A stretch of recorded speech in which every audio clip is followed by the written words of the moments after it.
Welcome, everybody, for this week's Rising Tide Foundation lecture, where I'm very, very happy to once again host our good friend Adam Sedia, who, I think everyone has been introduced in some way to some of Adam's excellent lectures. He's done already a good handful, and each one really opens up the door to a lot of great questions, great new ways of looking at history, and the tie in between the battle over culture, the higher realm of ideas, and the shadows known as the material unfolding of history that can sometimes get better and sometimes get worse. Sometimes move towards Renaissance moments and other times towards Dark Ages.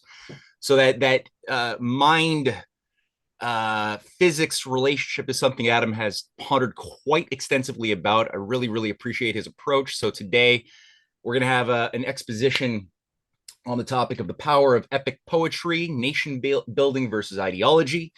I'm looking forward to it. And as a little bit of a plug here, one of our supporters, Brandy in California, has wrote to us. She heard or he heard something that Cynthia had said in an interview that we're all part of history, and he said that that would make a great T-shirt.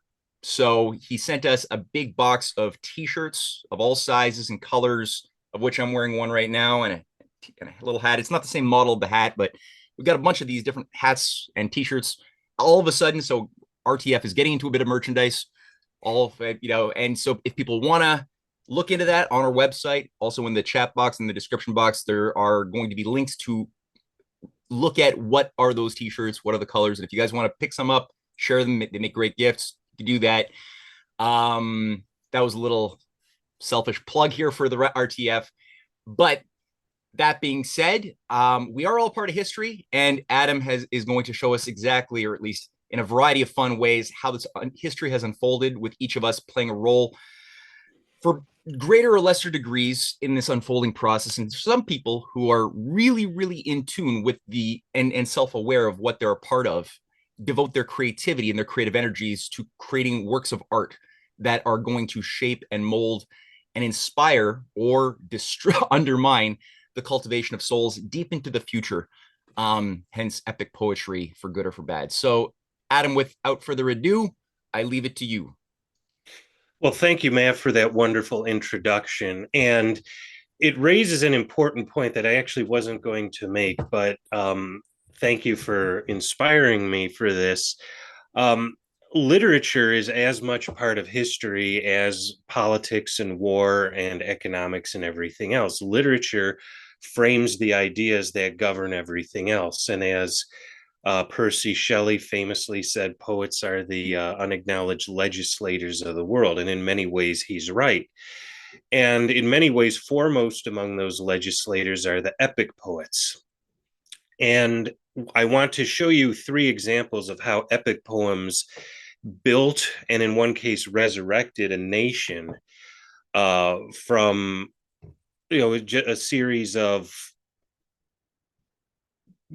people who spoke the same language, shared a common culture, but didn't necessarily identify as a nation, and how Homer in Greece with the Iliad, and Firdawsi in Persia with the Shahnameh, and then in Finland with the Kalevala, which was put together by Elias Lindroth. Those three poems built nations. And then I also want to explore other epics that took the epic tradition that built a nation and sort of used it to try to mold or redirect a nation. The first of these is Virgil, and Virgil is a bit more nuanced than I thought about going into this, and it has an interesting both his own views and his effects on Roman history were interesting. Another one is England has a particular penchant for trying to forge a national epic. And I'm going to touch a little bit on Sir Edmund Spenser's Faerie Queene, and then Paradise Lost, which in many ways is an anti-epic, but still seeks to achieve those same ends of retrospective nation building, or propagandizing, we'll call it. So let's jump in. Let me pull up my screen here.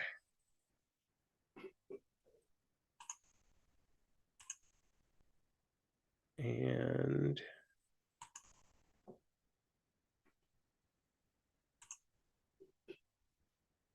there we go. We have the full screen of the slideshow up. Yep, we could see it. Okay, good. All right. So we're going to start with Homer, and Homer should need no introduction. But just to recap, he's famous for three works primarily: two epics, the Iliad and the Odyssey, and then a series of Homeric hymns to various gods. We're going to focus on the Iliad, which in classical times was the more revered of his two epics, and is really responsible. It was considered the first and the more important of the two, and more than anything was responsible for the nation building of classical Greece. The epic consists of 24 books, a total of 15,693 lines in dactylic hexameter.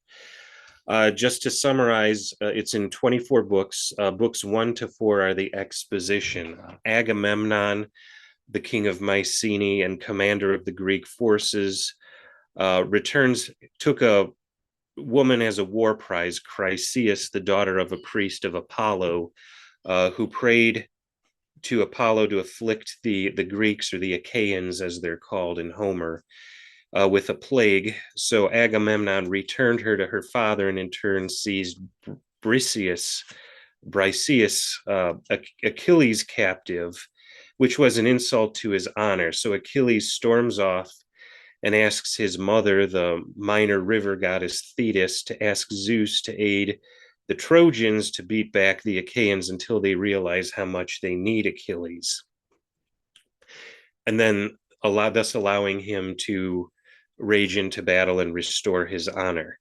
Also in this scene appears Nestor, the elderly king of Pylos, who's sort of the advisor, and he has his counterpart among the Trojan Antenor.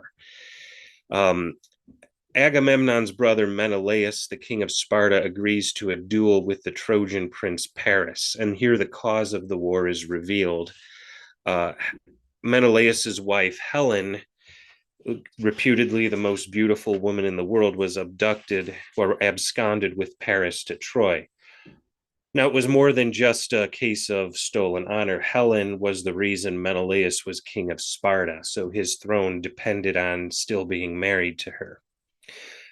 He agrees with Paris that the victor of the duel will marry Helen and then everyone else will go home.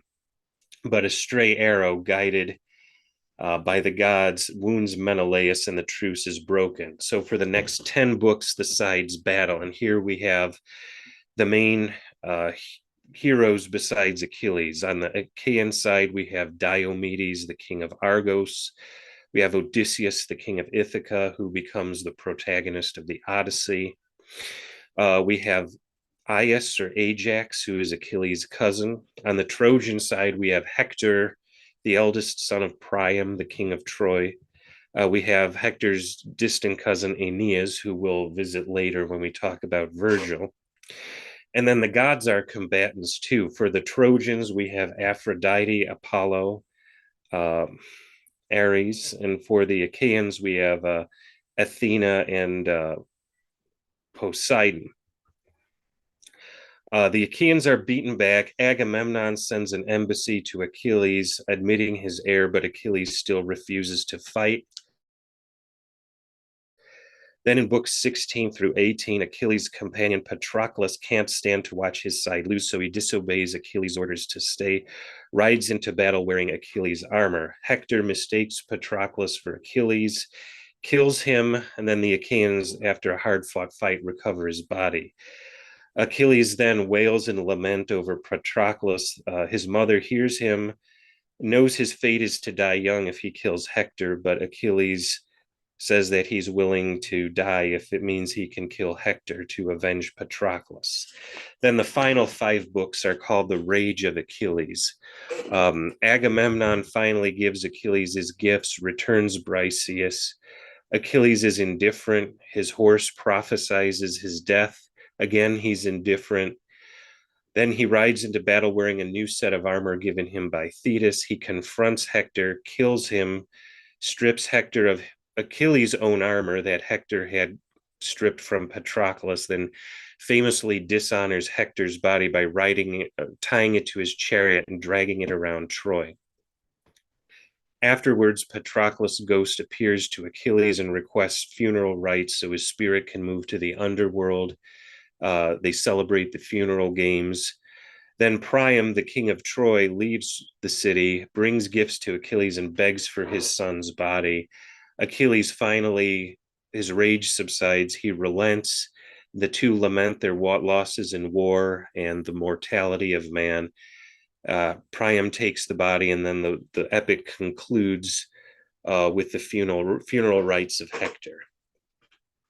The stories about the Trojan horse and the fall of Troy, those come later from other works, and we'll see those incorporated into Virgil. But the actual epic of the Iliad itself focuses on Achilles and his rage at the death of Patroclus that leads to the death of the Trojans' main hero, Hector.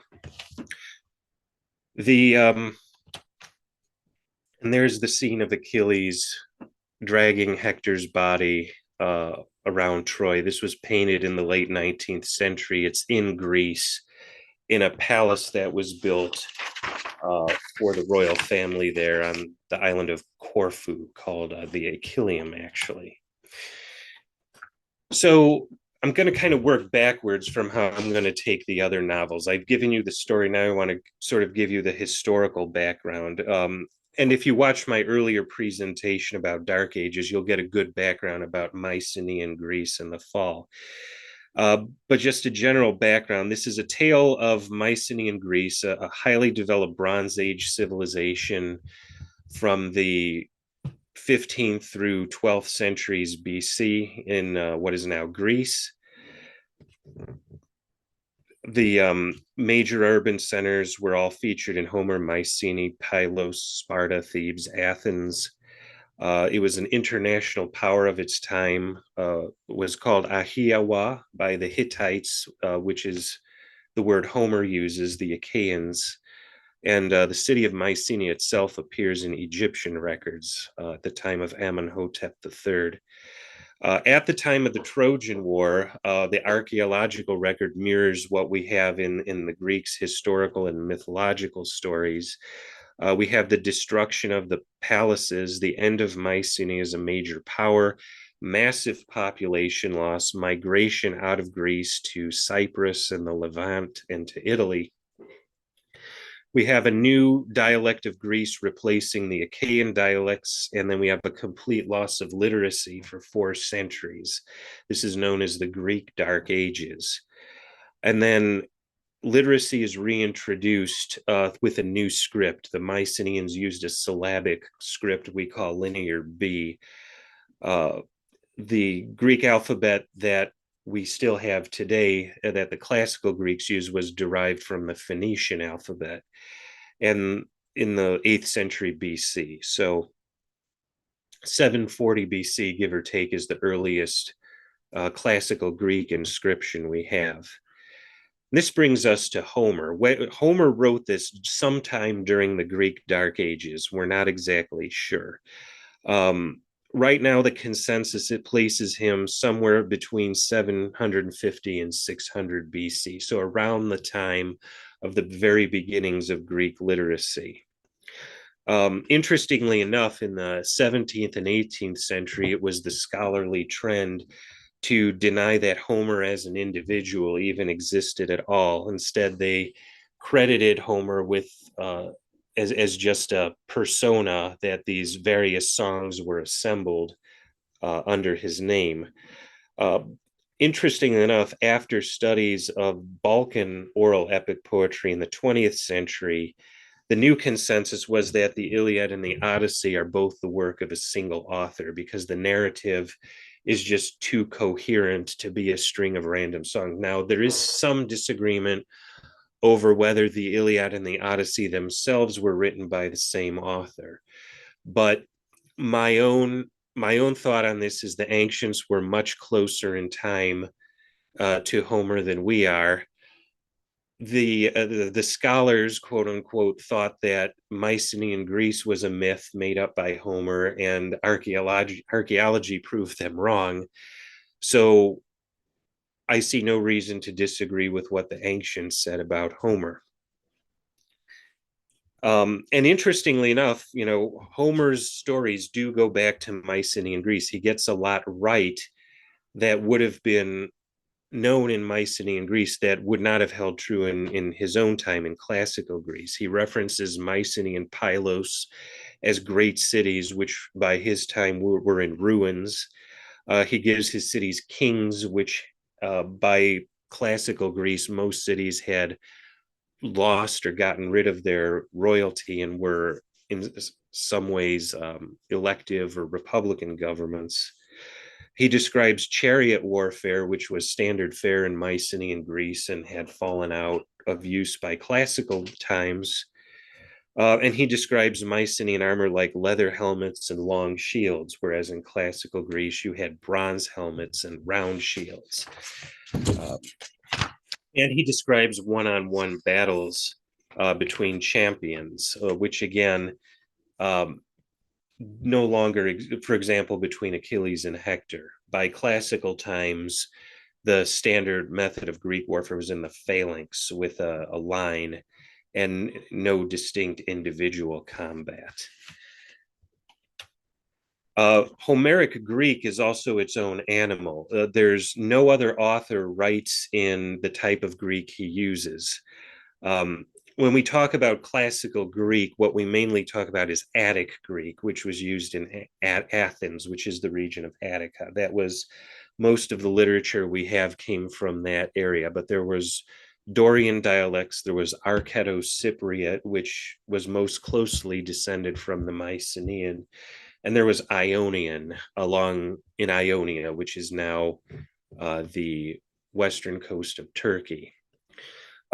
Homeric Greek is closest to Ionian Greek, which supports the tales that that's the region Homer came from. However, there's some very significant differences. For example, Homeric Greek uses a singular, a dual, and a plural, whereas most classical Greek, the dual number had fallen out of use. There's also a relic of a Proto-Greek instrumental case. There's also no true definite article. The definite article, which in English is the, in Greek it'd be ho, he, or to. It appears, but it's used as a demonstrative, indicating that it's at a very early stage of development. There's very few contracted forms, which we have in classical Greek, and the vowel structure is different. I've given you a little example here. The long alpha or a in Homeric Greek is almost always replaced with the eta or a. So instead of Troia for Troy, it'd be Troie in Homeric Greek.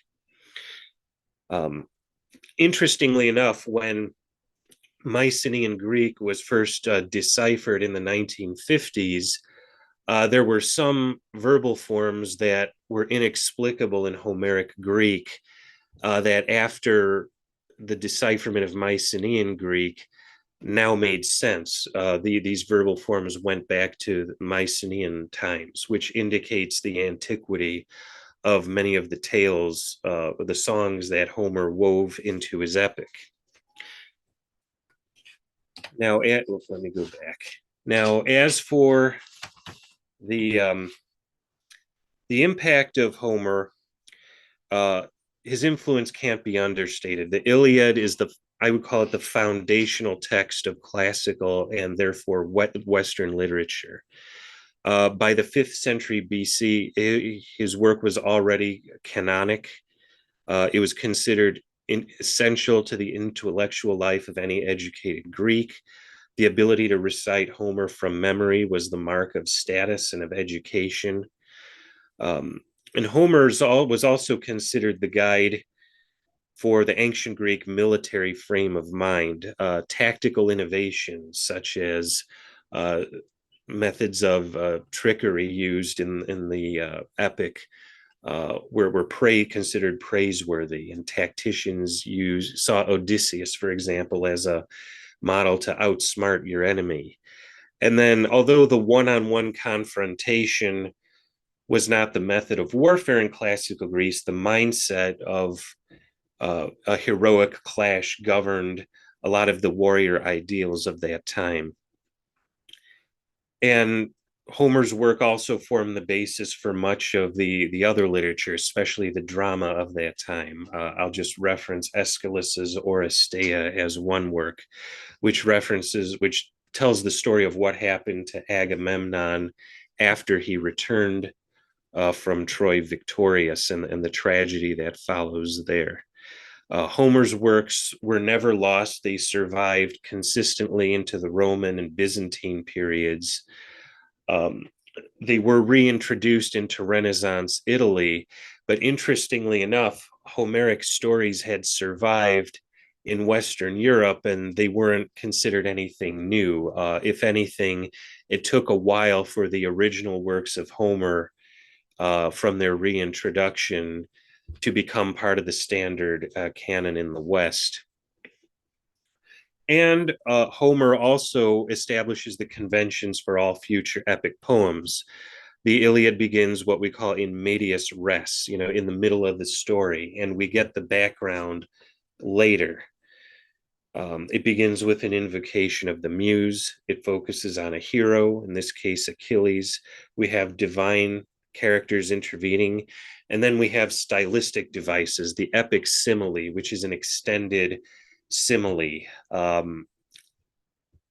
Instead of saying, you know, like a tiger, like a lion, and I'm just making this up, like a lion as he hunts in the night, prowling his prey, and goes on and on as an extended simile. That's a feature of Homer that's echoed in other epic poems. And then the epithets given to characters. We have rosy fingered dawn or the wine dark sea. This is constantly appearing throughout, and these were also considered to be mnemonic devices to aid in the memorization of such a long poem. And then there's also an exhaustive listing and description of places in the novel and of the characters' backgrounds. And we can see this in Virgil and in Milton and in many other of the Western epics, at least. And Homer compiled his epic from earlier oral traditions, fashioned them into a single coherent story with unique and human characters. He took these existing stories, and I would say historical events, and made them his own.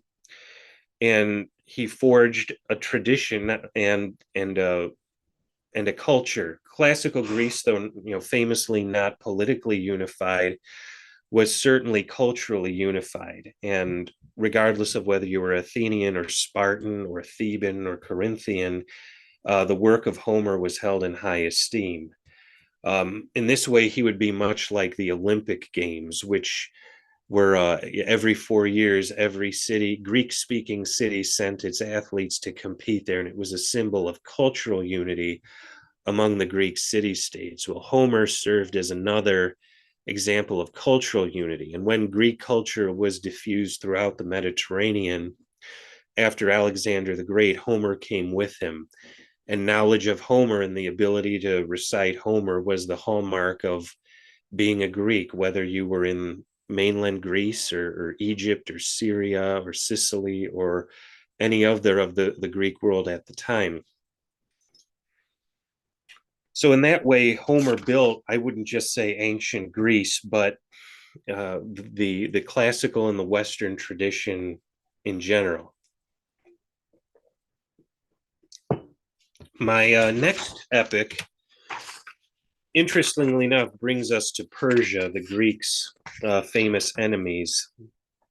And this would be the next one in time. This is Abul Qasim al-Firdawsi and his work, the Shahnameh, or the Book of Kings.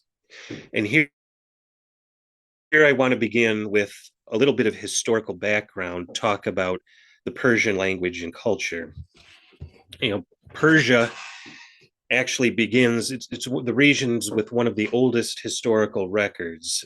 Going back to about 3000 BC, we have the Elamite kingdom just to the east of Mesopotamia, which is one of the earliest civilizations to develop writing. It had its own language, which is unrelated to any other known language at the time, much like Sumerian was as well. And Elam appeared as the perpetual enemy of the Mesopotamian civilizations for at least 2.5 millennia. Then in the 9th century BC, the area was infiltrated from the north by the Medes and the Persians, who were two closely related groups. And they were Indo-European speaking, which means their ancestral language was Old Persian, which descends from Avestan, which is a sister language of Sanskrit. The two are very similar. Avestan is preserved in, it's called that because it's preserved in the sacred text, the Zend Avesta, which is the Zoroastrian sacred text. Zoroastrianism is the dualistic religion of very mysterious origins that the Persians held.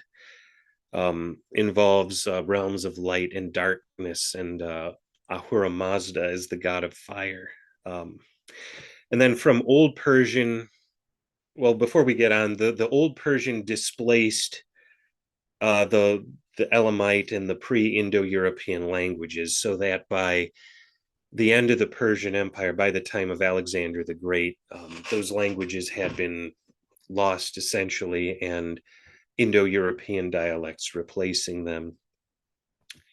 From Old Persian descends Classical Persian from the days of the Persian Empire through about the I would say the 6th century AD with the Muslim conquest, 7th century AD with the Muslim conquest. And from that includes modern Persian, including its varieties of Dari and Tajik, which are spoken in the East. From the related Median and Parthian language descend modern Kurdish. So the languages of Iran that are still spoken today are direct descendants of those ancient Persian language, and they're distantly related to the European languages as well. And then this is in distinct contrast to the rest of the Islamic world, which historically speaks the Semitic Arabic language or the Turkic languages. Iranian is separate, and this was often a source of antagonism, and still is, frankly, with the rest of the Muslim world. Iranians are a different ethnicity from the Arabs, and often at odds with them, and very ready to distinguish themselves as a separate ethnicity. Now, turning to the political development of these nations, the first real state by the Indo-European speakers in Iran was the Kingdom of Media, based at Ecbatana. The Persians, who were cousins of the Medes, and whose royal dynasty was related, ended up conquering the Medes and their empire, and then eventually conquered an empire that stretched from Egypt to India, starting with Cyrus the Great and reaching its apogee under Darius the First and Xerxes, who both invaded Greece. Then Alexander the Great in 332 BC made his sudden and spectacular conquest of the entire empire, but Greek rule over Persia would be short-lived.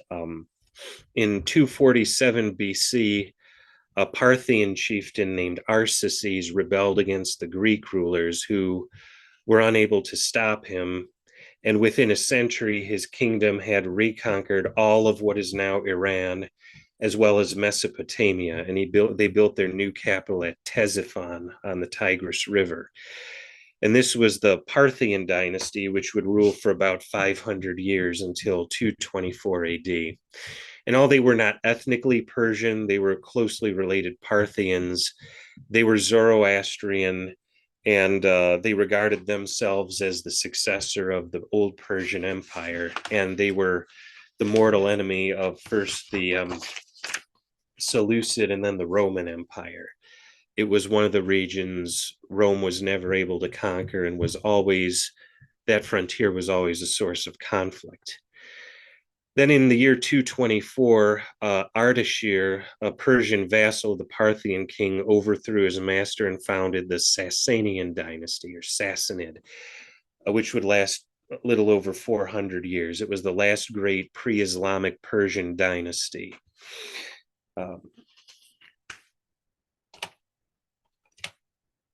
They were Persian nationalists, resurrected the Persian language. The Parthians had tended to favor Greek as a cultural language. And they were devout Zoroastrians, and they definitely regarded their empire as a revival of the old Achaemenid Empire. And then they engaged in several long and bitter wars with the Roman and then later the Byzantine Empire. They reached their apogee under Khosrow II, whose coin is shown here. And then what you see here is the extent of his empire. As you can see, for a brief while, he almost reached Constantinople. For a few years, he ruled Egypt, and then Yemen was part of his empire as well. But Khosrow II's ambitions strained the army, the population, and the treasury until his son overthrew him, which sparked a 2-decade-long succession crisis, during which time the Islamic Caliphate emerged, and the Persians were too divided and exhausted to resist them effectively. And within a few short years, in fact, less than 2 years, the Islamic army had advanced all the way to the Oxus River in what is now Uzbekistan, and the last Sasanian Shah fled to China, to the Tang court, where he and his descendants adopted Chinese names. This was a watershed moment in Persian history. It marked an end to the ancient Zoroastrian Empire. And now the Persians, for the first time since Alexander the Great, found themselves a subject people. And the Arab ruling class regarded them as inferiors, including those who had embraced Islam. There was an ethnic prejudice there as well. And the conquest starts a 2-century silence in Persian literature. After about a century, things slowly started to change. In 750, the Abbasid caliphs moved their capital to Baghdad, which was near the old Sasanian capital at Ctesiphon. And they began to include Persians in their court. But still, the Persians revolted a few times.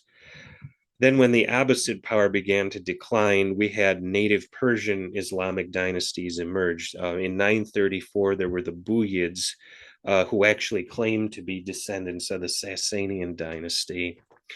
And then the Samanids further east from 819 to 999.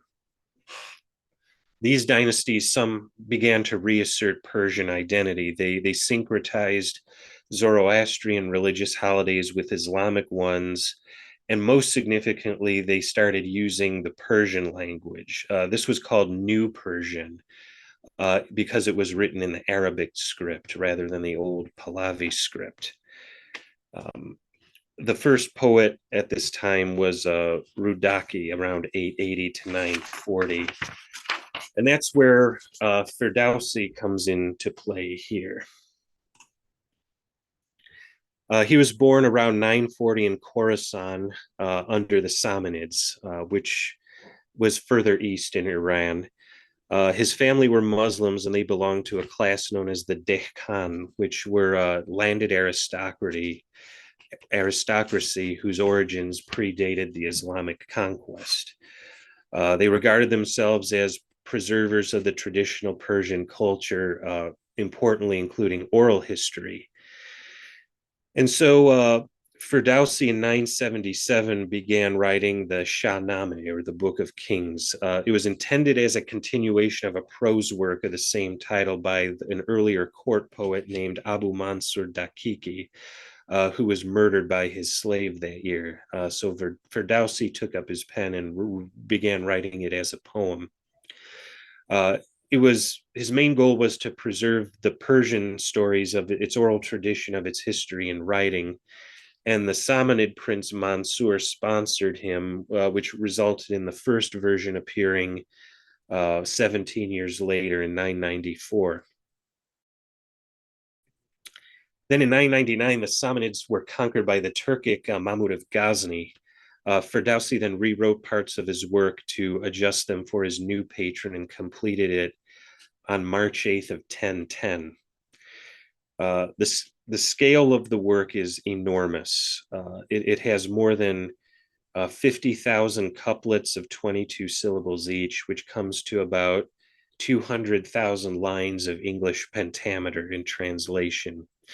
It's divided into 990 chapters, which are grouped into three parts, the mythical, the heroic, and the historic ages. It tells 62 stories of both legendary and historic kings of pre-Islamic Persia, reaching from legendary times until the Islamic conquest. I would say in its ambition and its scope, it more resembles the Indian epics of the Mahabharata and the Ramayana than it does any of Homer's epics. So just to provide a synopsis of the work, part one, it begins with an invocation of God. Part one consists of 2,100 couplets recounting stories of the early rulers. There's Keumars, the first man and the first king. There's Husheng, who discovers fire. Jamshid, who's considered with establishing the Persian civilization. Zahak, an evil usurper from Arabia who reflects the Persian attitudes toward the Arabs at the time.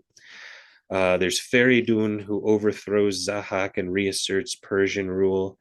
And then Manuher, his grandson, who divides the realm at the Oxus River between Persia and Turan, or being Central Asia. And the conflict between the two realms serves as the basis for the rest of the epic. Then part two, which is nearly 2/3 of the work, is the heroic age, lasting from Manuher to Alexander the Great, who's called Sikander in Persian. Some of the characters here, there's Manuher's paladin Sam and his son Zal, who's featured in the romance of Zal and Rudaba. There's Zal's son Rustam, who is kind of a Hercules-like character, the bravest warriors, undertakes 7 labors to save his sovereign. And then there's a famous, poignant episode where he mistakenly kills his son Sorab, which you can see illustrated here, in which Matthew Arnold adapted into an English poem in the 19th century. There's the Shah Kai Khosrow, who is featured as an ideal monarch presiding over an age of enlightenment before abdicating and fleeing the country. Interestingly, the great historical kings, Cyrus and Darius and Xerxes, don't feature in the epic. There's a faint echo in the character of Shah Kai Darab, which derives from Darius.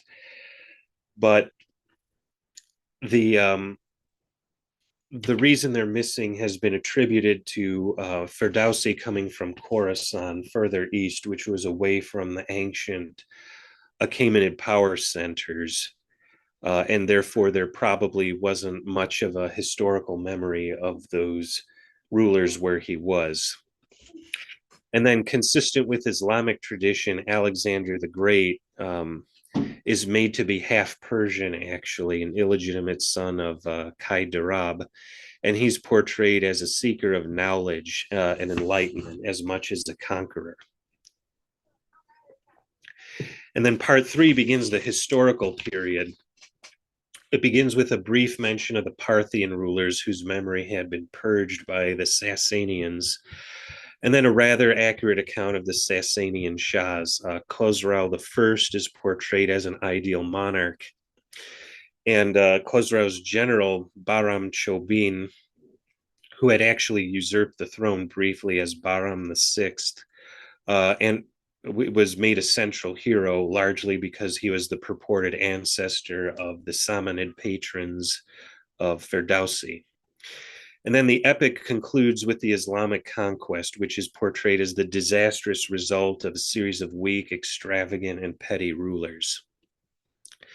The very end, however, is interesting. It's a remarkably direct attack on Firdawsi's new patron, Mahmud of Ghazni.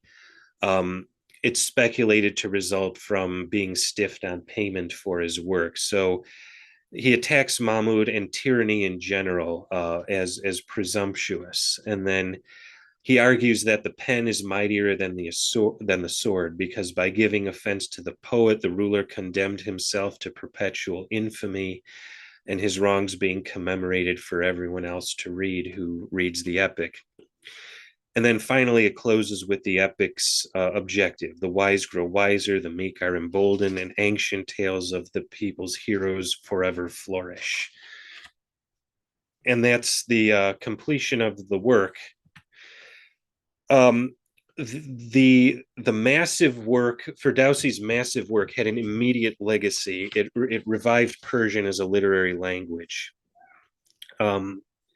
It made it, though it wasn't the first work of literature in New Persian, it was the most important by far, and its impact on Persian culture was profound and enduring. There was a renaissance of poetry that quickly followed. There was Omar Khayyam and his Rubaiyat, which makes several allusions to characters from the Shahnameh. Other Persian poets wrote epics in the Shahnameh style. There was Asad Gurgani in Visin Ramin. There was Asadi Tusi in the Garshasnameh, and then Nizami in the Five Treasures. These were from the 11th, 12th centuries. And then Persian Islamic mystical poetry found a flourishing immediately after, and poets by like Sanai, Attar, Rumi, Sadi.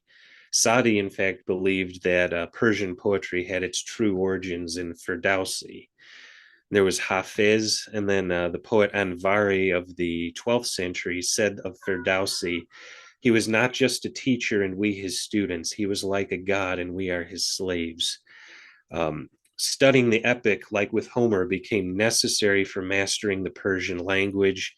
And indeed, the modern Persian language that's still used in Iran today is largely the same as that used in the epic. No small part due to the epic's centrality to the Persian language. In fact, Ferdowsi's role was similar to Dante in defining what was a literary language. Politically, there was an interesting development too. Starting with Firdawsi's patron, Mahmud of Ghazni, Persia fell to new conquerors, this time the Turks. Following Mahmud, there were the Seljuk Turks in 1037, and then the Mongols under Genghis's grandson Hulagu in 1256, followed by the hybrid Turkic-Mongol Empire of Timur in 1370. At the time, the Turkic and Mongol were not written languages, so they quickly adopted Persian as their own official court and literary language. The Turks even accepted the Shahnameh as their own history, considering themselves to be the Turanians in the epic. Later Seljuk rulers also adopted the names of the kings from the epic for their own rulers, Kaikobad, Kaikosru, Kaikovus. And then the Ottomans, the Seljuk successors, also used Persian as their court literary language, even though they themselves were Turkic speaking. Persia itself was revived under Shah Ismail I, who in 1501 revolted against the Timurid overlords and founded the Safavid dynasty. And he's also considered the founder of modern Iran. And he was profoundly influenced by the Shahnameh. He named all of his sons after characters from the epic. He sought to continue the tradition. After defeating the Uzbeks in 1510, he commissioned the Khorazani poet Hatefi from the same region as Firdawsi to write a Shahnameh-like epic to commemorate his new dynasty, which began a regular practice of Safavid Shahs commissioning couplets after the Shahnameh to be written essentially in their praises. And they also commissioned manuscripts of the Shahnameh itself, which are still prized as artistic treasures across the country. And to this day, stories from the Shahnameh feature in not just Iranian, but Indian film as well. The influence also passed to the West. Georgian poetry, which had its own rich oral tradition, borrowed heavily from the Shahnameh's stories. And with the Russian annexation of Georgia in 1801, these stories spread into the Russian imagination. Goethe, in 1827, wrote his last major cycle of poems, the West Eastern Divan, wrote about the Shahnameh, quoting, "It will always seem strange to the historians that no matter how many times a country has been conquered, subjugated, and even destroyed by enemies, there is always a certain national core preserved in its character, and before you know it, there reemerges a long familiar native phenomenon." That's exactly what Firdawsi did with Persia. And in many ways, the poet was responsible more than any warrior or politician to revive a nation and a culture. And that's exactly what happened with our next epic, the Kalevala, the Finnish national epic. So again, some historical background. Finland is also often lumped into the generic Scandinavia with its Germanic-speaking neighbors, but linguistically, it couldn't be more different. Swedish, Norwegian, Danish belong to the North Germanic branch of the Indo-European family. Finnish, or Suomi in Finnish, is not even an Indo-European language, which means that Hindi, Persian, and Greek are more closely related to the neighboring languages than Finnish is. Instead, Finnish belongs to the Uralic family, in which you can see its distribution here. In Europe, the main languages are Finnish, Estonian, and Hungarian, as well as the Sami language of extreme north, known in Swedish as the Lapps sometimes. The rest of the languages are all scattered along the middle Volga and in the Ural Mountains. Like Hungarian, Finnish is notoriously difficult and alien to speakers of most of the European languages. It has an agglutinating structure. It has 15 noun cases, and then other features like consonant gradation and vowel harmony, which are common in languages like Turkish or Manchu or even Korean, and aren't featured in European languages really. The Finnic tribes inhabited the region from time immemorial, and then in 1155 to 1249, Sweden and Denmark led a series of crusades to convert the Finnish lands to Christianity. And for the next 6 centuries, Finland was ruled as a grand duchy by Sweden.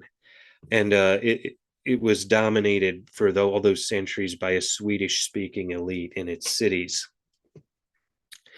Then in 1809, during the Napoleonic Wars, Russia occupied Finland, which was confirmed by the Congress of Vienna in 1815. And it was under Russian rule that Finland would experience its rebirth, sparked by the Kalevala.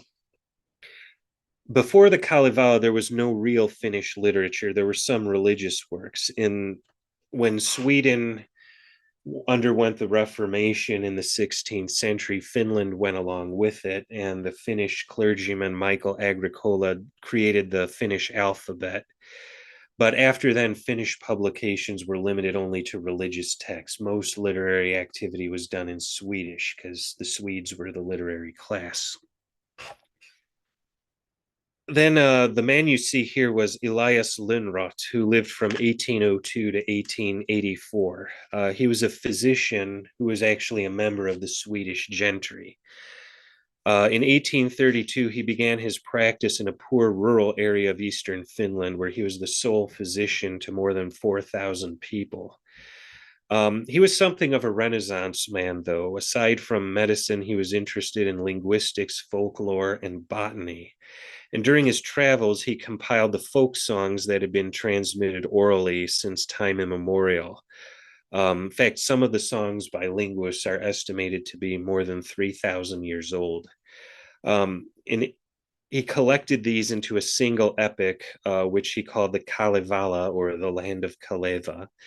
And he first published them in 1835, and then an expanded version in 1849. Interestingly, despite the wide area he collected the songs from, the verses were always the same. They were a trochaic tetrameter, afterwards known as the Kalevala meter. And then they incorporated other stylistic features like alliteration and parallelism, including chiasmus, which is common in Homeric epic as well. And then they always referred to common characters as well, which were pre-Christian divinities or semi or demigods that were recast as just simple characters. The poem itself is divided into 50 cantos. It begins with the traditional Finnish creation myth. It follows the exploits of three main semi-divine protagonists. There's Väinämöinen, who is the first man, a sage and a bard. There's Lemminkainen, who's something of a Byronic hero, good with the ladies, that sort of thing. And then there's Ilmarinen, a smith, and an inventor, kind of like Vulcan from classical mythology.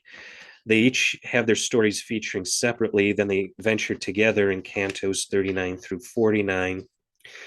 And then in cantos 31 through 36, Väinämöinen recites the tragedy of Kullervo, who, not a direct character, is also a main character of the epic. And his tragedy ends up marrying his sister without knowing it and then discovering it later, leading to his demise.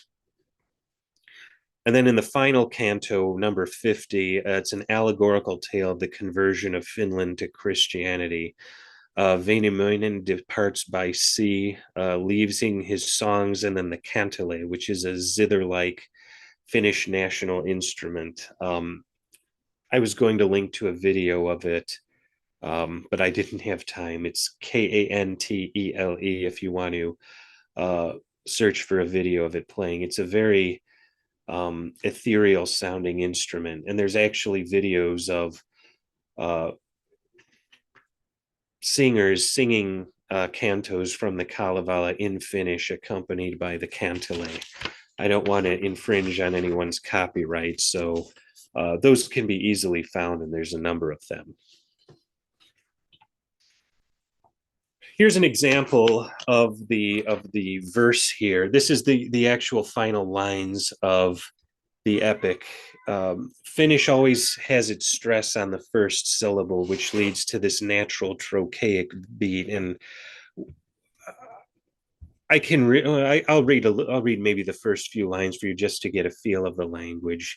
Siitä vanha Väinämöinen laskea karitelevi, Väinö hele vaskisella kutila kuparisella, ilesihin maimihin, alesihin taivosihin. And you can get a feel for what the language is like, and then there's a rough translation on the other side there. Like the Shahnameh, the Kalevala's impact was immediate. It galvanized Finnish national identity. It was the first real work of Finnish literature, and it initiated a new explosion in Finnish culture. The first Finnish novel appeared by 1870, and then 1880 to 1910 is considered the golden age of Finnish art, and most of it was inspired by the Kalevala. The poet Aino Laino, regarded as Finland's national poet,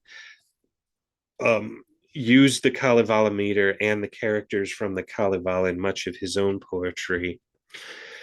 More significantly, Jean Sibelius, who you can see on the lower right of this painting here, slightly drunk, recognized as Finland's national composer in his lifetime, found many of inspiration for many of his works in the Kalevala. There's the choral symphony Kullervo, the orchestral Lemminkainen suite, Pohjola's Daughter, and Luonnotar, as well as his nationalistic piece Finlandia, which, though it uses a separate poem, was inspired by the same patriotic feelings that the Kalevala urged. And the man who painted this, who you can see standing on the left side, is Axeli Galen Kalevala, a good friend of Sibelius. He created several monumental works depicting scenes from the Kalevala. In fact, the introduction from this is one of them. This is, you can see Väinämöinen with his beard and white hair flowing, and the rest of his crew attacking a monster on a Finnish boat called a Sampo. This is one of his works. These were in a highly idiomatic style, and they did much to popularize the Kalevala stories outside of Finland. Incidentally, Sibelius and Galen Kalevala were both from the Swedish aristocracy, and Swedish was their first language, as was General Mannerheim, later a president of Finland. And the Swedish aristocracy didn't consider themselves really Swedish, and they didn't want to be considered Russian, so they adopted the Finnish language and identity for themselves. The epic, all Finnish parents also began naming their children after characters from the Kalevala, and although clergy originally refused that, they later relented, and names like Aino or Kullervo are common to this very day in Finland. The Russian rulers resisted this, and they increasingly clamped down on the new nationalism, attempting Russification twice. But when the empire collapsed in 1917, the Soviet Union recognized Finland's independence. And Finland ever since then celebrates Kalevala Day every February 28th, the date of Lönnrot's first publication. Outside of Finland, Henry Wadsworth Longfellow became familiar with the work through a German translation, and it inspired his Song of Hiawatha, which, like the Kalevala, incorporated Ojibwa folk songs and uses a trochaic tetrameter similar to the Kalevala meter. And J.R.R. Tolkien also studied the epic when he was an undergraduate at Oxford. He translated the Kullervo cantos, and then later cited the Kalevala as one of the sources for the Silmarillion, and he drew inspiration from it for several characters in his Lord of the Rings. So those are the three nation-building epics we've discussed. And you can see a commonality in all of them. They shaped the nation. They took a pre-existing oral and historical tradition and shaped, or in some instances revived, a political unity which was downstream from the literary act of creation. The Greek, Persian, and the Finnish people became a Greek, Persian, and a Finnish nation as a direct result, or in no small part, because of these poems. Which leads to the next half of this presentation. There's a lot of power in poetry, and those with power recognize it. And there have been several attempts to harness the power of the epic poem sort of in reverse, or ex post, as we say, to mold or construct a nation according to their terms. And we'll see this in primarily two different examples. The first is the great Latin epic, the Aeneid, written by Publius Virgilius Maro, who we know in English as Virgil. And there's a picture of him there. I'm going to give you some historical background here as well. Bronze Age Italy was linguistically diverse. You had Etruscan, which was a non-Indo-European language, and distantly related to the languages of Lemnos in the Aegean and other languages in Europe. You also had the mysterious North Pisane language, which might also not be Indo-European. We don't know enough of that. The rest of the peninsula was divided into Indo-European languages of the Italic family. There was Ligurian in the north, Umbro-Sabellic in the middle, Oscan in the south, and then Latin in the region we call Latium, or modern Lazio. Rome was founded in 753 BC as a minor city-state on the fringe of Latium, near the Etruscan lands. And Etruscan culture would form a hugely significant role in early Rome, both in terms of a political elite, and several words that we use today that derive from Latin ultimately derive from Etruscan, like triumph and histrionic, among others.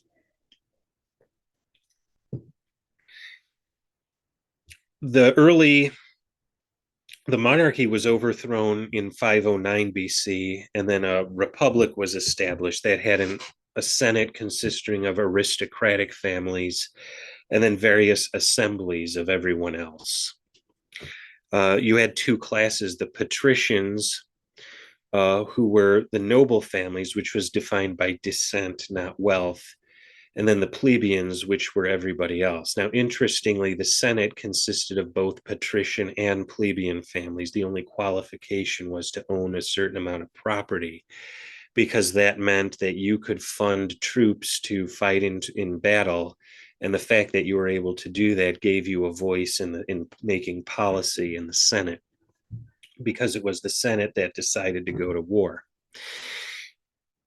The early republic was defined by patrician and plebeian conflicts, which were resolved by 360 BC. Within the next century, Rome was able to conquer everything from the Alps to the Straits of Messina across from Sicily, essentially the entire Italian peninsula. That brought them into conflict with Carthage, in modern Tunisia. Carthage derives from, it was a Phoenician colony. They spoke Phoenician language and had a Phoenician culture. Carthage comes from Kart Hadasht, which in Phoenician means new city. There were three wars called the Punic Wars. Again, Punic derives from the word Phoenician. The first war, from 264 to 241 BC, was over alliances in Sicily, and Rome effectively drove Carthage out of Sicily. The Second Punic War from 218 to 201 BC was the famous one featuring Hannibal and his elephants crossing the Alps. And Hannibal nearly won that. He, for whatever reason, and it's still unknown to this day, he could have advanced on Rome, but never did, leading the Romans to preemptively invade the Carthaginian homeland and defeat them on their own soil. This stripped Carthage of all of its empire, gave Rome control of Sardinia and Spain. It established neighboring Numidia in modern Algeria as a client, an ally, and then eventually a client state, and ensured Roman domination over the Western Mediterranean. And then in the Third Punic War, from 149 to 146 BC, Rome finally destroyed Carthage. It was Rome's involvement with the Punic Wars that drew the attention of the Hellenistic kings in Macedon and in Syria and in Egypt. They threw themselves into the war to attempt to weaken Rome's influence. That only drew Rome's attention to the east. And then for the next century, it became entangled in disputes among them, building alliances and significantly lending money. Rome's empire was built as much by money lending as it was by military conquest. And it was Rome's habit to give out loans with strings attached. And in many cases, the kings who couldn't pay their debts back simply willed their kingdoms to the Senate and people of Rome. And Rome would acquire the provinces peacefully. And Rome generally left everything in place. It left the existing religious, bureaucratic, and political and linguistic structures in place and just sent in a governor sent by the Senate, with, of course, a contingent of Roman soldiers to ensure their control. And so by the first century BC, Rome had become dominant in the Eastern Mediterranean as well, culminating with the conquest of Syria in 64 BC. Internally, there was a civil strife. You began a clash between the optimates, or the supporters of the old aristocratic order, and the populares, or populists. This led to the rise of strongmen. First, there was Gaius Marius from the populares, then Lucius Cornelius Sulla from the optimates, who took on the office of dictator for the first. He led a Roman army against Rome for the first time in 81 BC, and then assumed the role of dictator, which traditionally was only an emergency role that lasted 6 months before it had to be given up. Sulla assumed the title indefinitely and ruled for 3 years. In his wake, however, a triumvirate of populares formed. There was Marcus Licinius Crassus, the richest man in Rome, who supplied the money; Gnaeus Pompeius, or Pompey, who supplied his military acumen; and Gaius Julius Caesar, who, from an old aristocratic family, a patrician family, who supplied his political connections. After Crassus was killed in an ill-fated attempt of invading Persia, Pompey and Caesar vied for power. When Pompey was killed in 48 BC, Caesar became the unquestioned dictator for 4 years. Now, Caesar, as we'll see, claimed descent from Aeneid of the Iliad, whose mother was Aphrodite, or Venus in Latin, and the goddess Venus was regarded as the ancestress of the Julian clan. There were fears, of course, that Caesar had accumulated too much power, and he was assassinated, and immediately afterwards voted to be a god by the Senate. And then a second triumvirate formed. This was Caesar's great nephew, his sister's daughter's son, who was born as Gaius Octavius and adopted.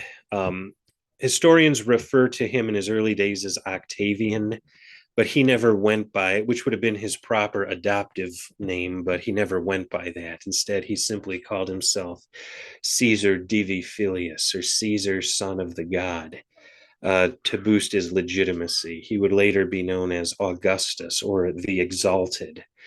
So I will refer to him as Augustus throughout. Along with Augustus was Marcus Antonius, or Mark Antony, Caesar's right-hand man, and then Marcus Aemilius Lepidus, an elderly patrician. Lepidus became a non-factor right away, and then we had the same situation as with Caesar and Pompey, a civil war between Augustus and Antony, with the famous involvement of Cleopatra, leading to Augustus's defeat of Antony at the naval battle of Actium in 30 BC, Antony and Cleopatra's subsequent suicide, and with the Roman conquest of Egypt, Rome's mastery of the entire Mediterranean was complete. 3 years later, Octavian passed constitutional legislation, or I should say, Augustus passed constitutional legislation that gave him permanent republican offices and titles. This effectively established the office of emperor. In fact, our word emperor derives from imperator, or commander, one of the military titles associated with the office. Although it was the title Augustus, or Exalted, that ultimately became the determinant of imperial authority. Although Rome would continue having its Senate, it would continue electing its annual magistrates, the consuls, the praetors, etc. And it was a republic in name, except in practice, it was a monarchy dominated by Augustus. And Augustus, who was 19 years old when Caesar was assassinated, would end up ruling for 41 years. And his long and peaceful reign did a lot to solidify the new monarchy and prevent a return to republican government. Augustus also had an agenda. It was to encourage public morals and patriotism and to reinforce traditional Roman ways.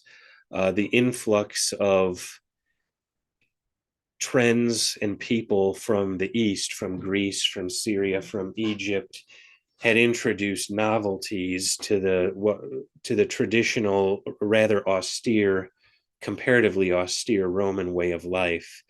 And Augustus had an agenda to preserve as much of the Roman traditional ways in the face of exotic influences as possible. And this is where we have Virgil come in. He was born at the town of Andes near Mantua in Italy, into a landowning family, likely descended from Roman colonists. He received a good education, obviously, first at Mediolanum, which is present-day Milan, and then at Naples and Rome. He tried his hand at law and at rhetoric before he turned to poetry.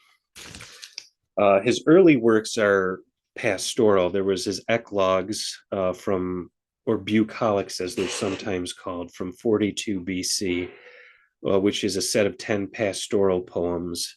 There's the Georgics of 37 BC, which are 4 books of poems that teach about agricultural techniques. The Georgics were dedicated to Gaius Cilnius Maecenas, who was an Etruscan-descended wealthy agent of Augustus, and immediately took Virgil under his patronage and introduced him to Augustus, who commissioned Virgil to write the Aeneid in 29 BC. Virgil read books 2, 4, and 6 to Augustus himself, and the effect of the reading was even said to have made Augustus's sister Octavia faint.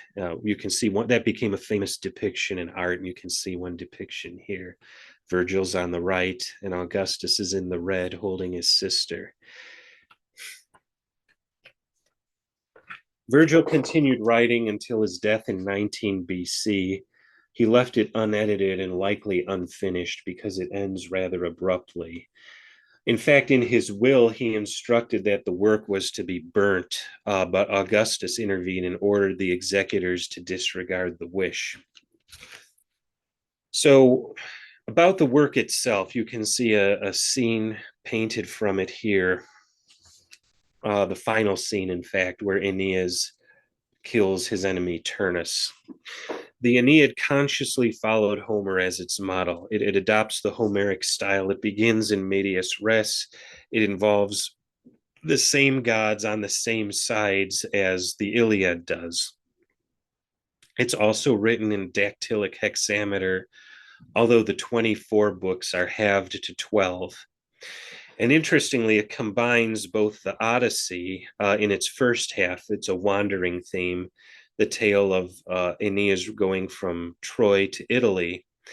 And then the battle theme of the Iliad is in the second half, books 7 to 12, which is the battles raging in the Italian territory. So in book 1, Aeneas arrives with his son Ascanius and a group of refugee Trojan warriors at Carthage, which at the time is being built by Dido. This is one anachronism.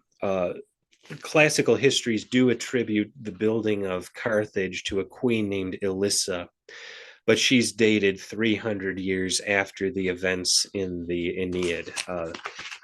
This is artistic license done largely for political effect because we're going to have several references to the Punic Wars later in the poem.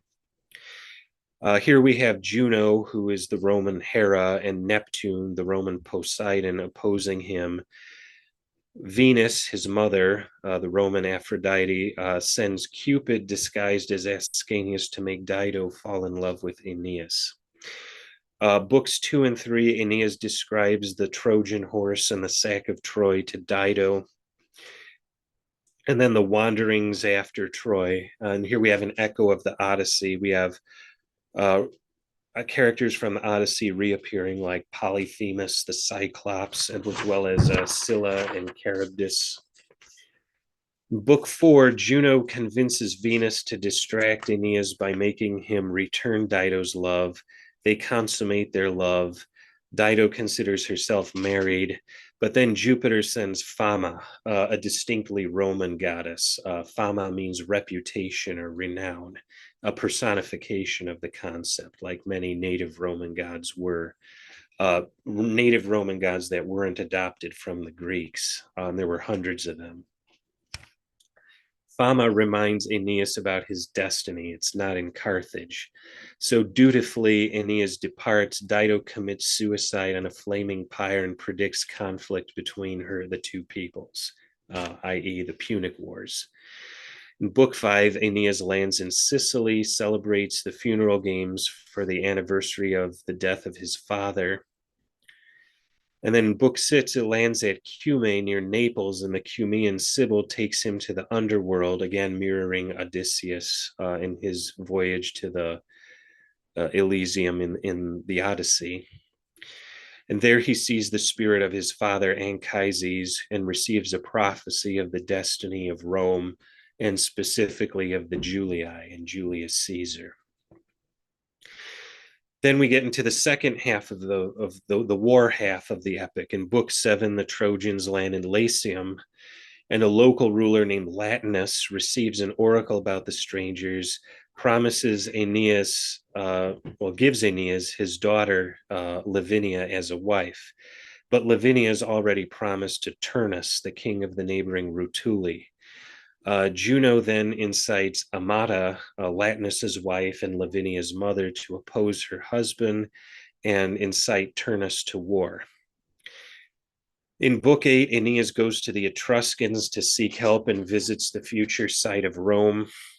There, Vulcan, the god Vulcan, makes a shield depicting the future history of Rome, which includes a depiction of the Battle of Actium. And then he meets a local Greek king, Evander of Arcadia, who sends his son Pallas to fight with Aeneas. And the final three books are the battle between the Trojans with their Etruscan and Latin allies against the Rutuli and a rogue Etruscan king called Mezentius. It features Camilla, an Amazonian queen who fights and is killed. Turnus kills Pallas, echoing Hector killing Patroclus. And then we have a final confrontation where Aeneas faces Turnus in the same way that Achilles faces Hector, kills Turnus, or overwhelms Turnus, rather. Turnus begs for his life, and when Aeneas sees Pallas's belt as a trophy, he kills Turnus.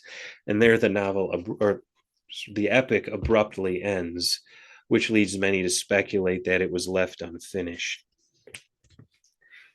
Now, the Aeneid is openly propagandistic. Aeneas is depicted as a strong leader, defeating his enemies, likened to Augustus and his victories in the Civil War. Implicitly, Aeneas is the only hope for the Trojans in the same way that Augustus was the only hope for Rome. The prophecies given in the epic openly refer to the Caesars and Augustus specifically. In Book 6, in the underworld, there's open unveiled praise of Augustus. Interestingly, there's also some criticism boiled in there too. The Trojans, wherever they go, cut down the ancient and sacred forests and steal livestock.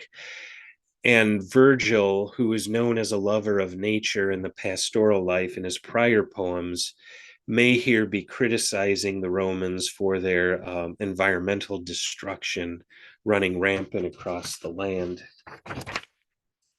As for the work itself, like the Iliad, it never fell out of favor or use or reading. By the 2nd century AD, it was canonical. It formed the cornerstone of Latin education, even into the Christian ages, and it famously influenced style and structure of subsequent epics, most distinctly Dante's Divine Comedy, because remember, Dante takes Virgil as his guide through hell and then incorporates several quotations and allusions from the Aeneid in his work. And then its propagandistic nature allowed it to serve as the model for epics we'll get into in a second here. That's not to say It's a bad work of literature. The Aeneid is a brilliant, engaging, highly influential work of literature, and it should be admired. But we should never lose sight of its propagandistic purpose, and that it was not an epic that created a Roman nation. The Roman nation had already had an empire by the time it was written. So it was written ex post as a justification for the empire, and as a guide for where the empire was going to go. And we see that reflected. The Portuguese poet Luís de Camões, who wrote in the 16th century, wrote an epic called Os Lusíadas, describing Vasco da Gama's voyage. Again, in the vein of Virgil, this is a nation that has an empire already, commemorating the formation of its empire, and in many ways justifying it. I'm not going to go into the Lusíads very much, but I will focus on English epics. England has definitely one epic that follows in the vein of the Aeneid, and that's Edmund Spenser's The Faerie Queene. There are two others too that don't quite fit the mold, but I think are worthy of discussion and do fall into the vein of the Aeneid. Again, I'm going to go into some historic background here now in England. We're going to start with the Wars of the Roses in the 14th and 15th centuries between the houses of Lancaster and York, which were rival branches of the House of Plantagenet.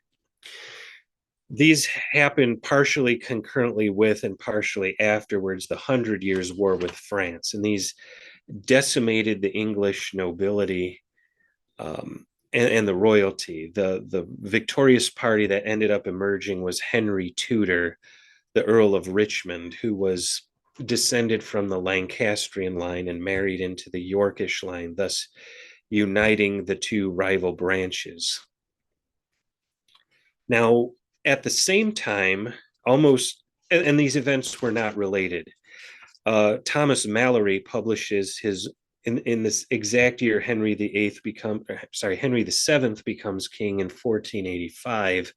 Thomas Malory publishes his Mort d'Arthur, in which he had completed 15 years earlier.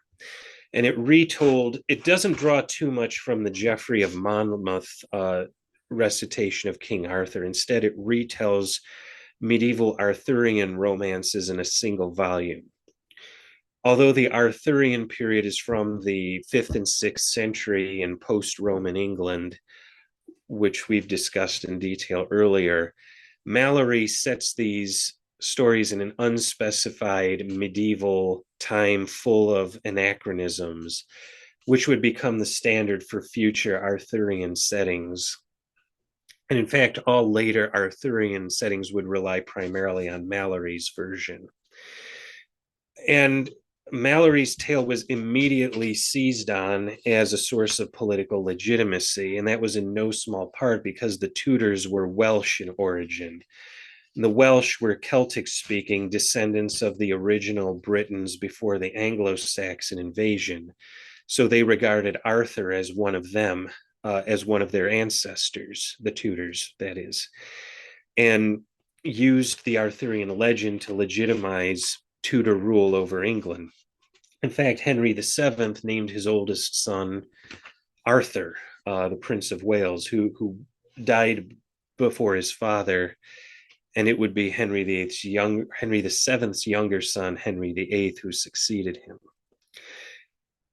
And that brings us to the English Reformation. Again, this stemmed from the Tudor paranoia and need for legitimacy.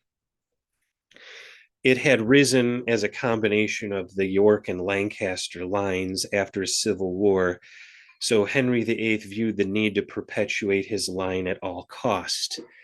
There was an additional factor too. Henry VIII's sister was the Queen of Scotland, and without a legitimate heir, the kings of Scotland held a claim to the English throne, and the Tudors did not want to unify the kingdoms under Scottish rule. Henry VIII's wife, however, Catherine of Aragon, was the youngest daughter of Ferdinand and Isabella of Spain. And she had borne him a daughter and no children after that, despite trying. The Pope at the time was Clement VII, who was a Medici and a French ally and just had Rome sacked by the Holy Roman Emperor Charles V, who was Catherine of Aragon's nephew, and didn't want to anger the emperor, so he denied Henry's request for a divorce. So in 1534, Henry enacts the Act of Supremacy to declare himself head of the Church of England. Now, this really wasn't a theological event, it was more political. Henry had three objectives. Number one, divorce Catherine and find a wife who would bear him a son. Number two, seize the monastic lands for the crown, thus enriching him and making him more powerful against the parliament and the landed gentry. And number three, it gave him the right to appoint the bishops, and the bishops to this day sit in the House of Lords, which gave Henry effectively partial control over the House of Lords, which at the time was much more powerful than it is today. There were no serious theological questions involved, and it's interesting because Henry regarded recusants or Catholics as traitors rather than heretics, and they were subject to being drawn and quartered as for the crime of treason.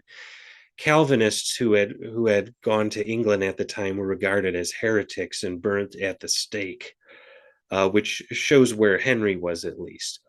It was under Henry's child successor, Edward VI, that the Church of England adopted a theological position. And what it was, Henry's advisors conferred and drafted what were called the 39 Articles and the Book of Common Prayer, and these governed Anglican doctrine and ritual, respectively. This was effectively theology by committee. They adopted some teachings of Luther, some of Calvin, and retained many Catholic practices. And this made the Church of England sort of a middle way. On the one hand, you had recusants or Catholics who thought the Reformation shouldn't have been adopted. And on the other hand, you had Calvinists or dissenters who thought the Reformation didn't go far enough. They wanted to go in full Calvinist mode, abolish bishops, the priesthood, no veneration of saints, no vestments or incense in the ritual. After Edward's death, Mary I briefly restored Catholicism, but with the rise of Henry's last daughter, Elizabeth, we have Anglicanism seen as a middle way and tenaciously adhered to by Elizabeth, who persecuted both Catholics and dissenters rather ruthlessly. In fact, in Catholic memory, she's remembered as Bloody Bess, and the English martyrs, many revered as saints today, were mostly drawn and quartered under Elizabeth's reign as traitors for failing to acknowledge her as head of the English Church. Now, there is another aspect to this too, because under the Catholic view, Elizabeth was illegitimate, and that meant the legitimate ruler was her cousin, Mary, Queen of Scots, who Elizabeth conveniently offed as well. And we'll get into further developments for that. So that's the world Edmund Spenser comes into, and you can see his portrait on the left here. He was born in 1552, and then in 1580, he served under Lord Grey in the suppression of the Second Desmond Rebellion, which was a Catholic rebellion in Ireland. That included the siege of Smerwick, where 600 captives were massacred. While he was in Ireland, he met Sir Walter Raleigh, who introduced him to court, and it was there that he composed the Faerie Queene in 1590. And in return, Elizabeth gave him a £50 annual pension for life. I looked it up. That's about 20,000 current US dollars per year. So generous sum, you might say. In the work, he was perceived to insult one of Elizabeth's right-hand men, Lord Burghley, so he returned to Ireland. In 1596, he wrote an essay called In View of the Present State of Ireland, where he defended Lord Grey's actions, argued for a scorched earth policy in dealing with Ireland, complete suppression of the Irish language and customs, and then suppression of Catholicism in Ireland as well. Ironically, 2 years later, the 9 Years' War broke out, which was another Irish rebellion.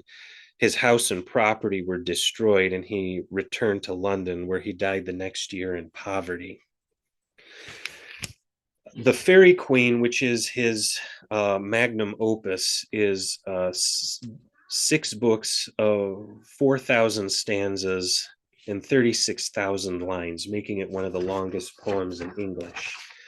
It's written in a rhyming form known as the Spenserian stanza, which is 8 lines of iambic pentameter followed by a single alexandrine, with the rhyme scheme ABA, BB, CB, CC. It's adapted loosely from the ottava rima that the Italian Renaissance poets Ariosto and Tasso used. Of course, it's dedicated to Elizabeth, and it expressly intended to glorify her and her religious policies, and it draws heavily on the Arthurian legend. The 6 books I'll go through. Book 1 focuses on the virtue of holiness. It features the Red Cross Knight, the Red Cross referencing the Red Cross of St. George, which is the patron saint of England. His lady is Una, which means one, which symbolizes the English church. And then the 2 antagonists are the wizard Archimago and Duessa, which personify falsehood, hypocrisy, and the Catholic Church. Book 2 focuses on the virtue of temperance. Here we have King Arthur introduced for the first time. Book 3 is the virtue of chastity. Here we have a female knight, Britomart, who is loosely analogized to Elizabeth, derived from Ariosto's chaste female knight, Bradamante. Arthur and Sir Guyon introduced Britomart to Merlin, the magician who reveals her destiny for the British monarchy and provides one of these forward-looking propagandistic prophecies, kind of like we see in the Aeneid. Book 4 is subtitled The Legend of Campbell and Telamon, or of Friendship, but it's actually a love story between Scudamore and Amoret, and then another character, Sir Artegal, is betrothed to Britomart. Book 5 is the virtue of justice. Artegal is captured by the Amazonian queen Radegund and made her slave. Britomart saves him and kills her, and then restores a just relationship of the sexes. And then book 6 is the virtue of courtesy. The knight Calidore is sent on a mission from Gloriana, the Faerie Queene, who is explicitly likened to Elizabeth, to slay what's called the blatant beast, which is a demagogic and slanderous monster who defames aristocratic characters. He is called the child of envy and detraction. Calidore defeats the beast, but it escapes and prowls the world. And of course, the blatant beast is analogous to what we would today probably call a free press or criticism of the regime. So the Faerie Queene it survived as a work of literature, but it isn't central to the English canon in the same way the Aeneid was to the Latin canon. And that's largely because I think it has a lot to do with its length, but it's also a product of its time and place. In fact, Samuel Johnson criticized the work when he was making his dictionary. He said he cited it for one of his main sources for archaisms in English. It didn't have a lasting staying power among the imaginative public, at least. Before I move on to Paradise Lost, I have to make mention of Alfred Tennyson and his Idylls of the King. Originally, I had considered this as another epic. Tennyson, of course, was poet laureate from 1850 until his death in 1892. Um, the Idylls of the King was published at the height of Victorian England between 1859 and 1885. Um, but after reconsidering the work and reading some about it's not an epic. It's 12 idylls, were pastoral poems written in blank verse, and its tone is not epic at all. It's elegiac, if anything. Elegiac, if anything. It has a very mournful quality, and what it represents, I think, is the Victorian ideals and the way the world falls short of them. Especially when we get toward the end, it ends in a very poignant ending, where Arthur is defeated by his traitorous son Sir Mordred, and he becomes the once and future king, after betrayal by his wife Guinevere and his right hand man Sir Lancelot. This isn't a heroic story at all. If anything, it's a tragedy. Um, and I think it's well worth taking a look at. It's interesting coming from a poet laureate to have that view. Of course, it ends with an effusive praise of Queen Victoria at the time, likening the glory of her reign to King Arthur's. But really, I think it falls in a category other than a Virgilian style epic. That brings us to our final epic, John Milton's Paradise Lost. And here we're going to return a bit to developments after Elizabethan England.